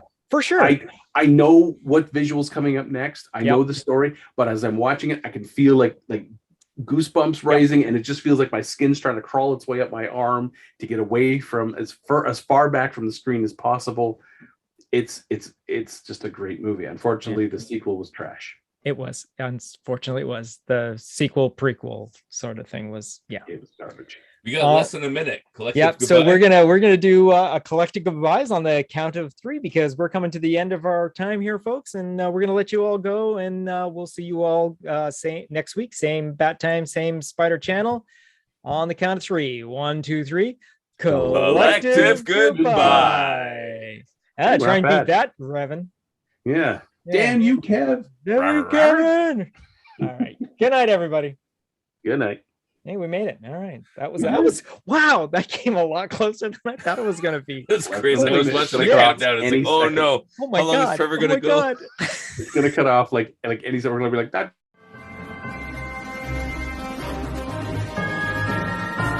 You have just been listening to Geeking Off the Page with your hosts, Mike Kitchen, Gavin Burbage, Trevor Brown, and Troy Bowman. Please be sure to like, subscribe, and share. Also, if you could leave us a rating and comment, that would assist in allowing others to find this podcast more easily. You can follow the podcast on the following social platforms: Instagram and Twitter, search for @PlanetGeekPod, all one word. On Facebook, search for Planet Geek Productions.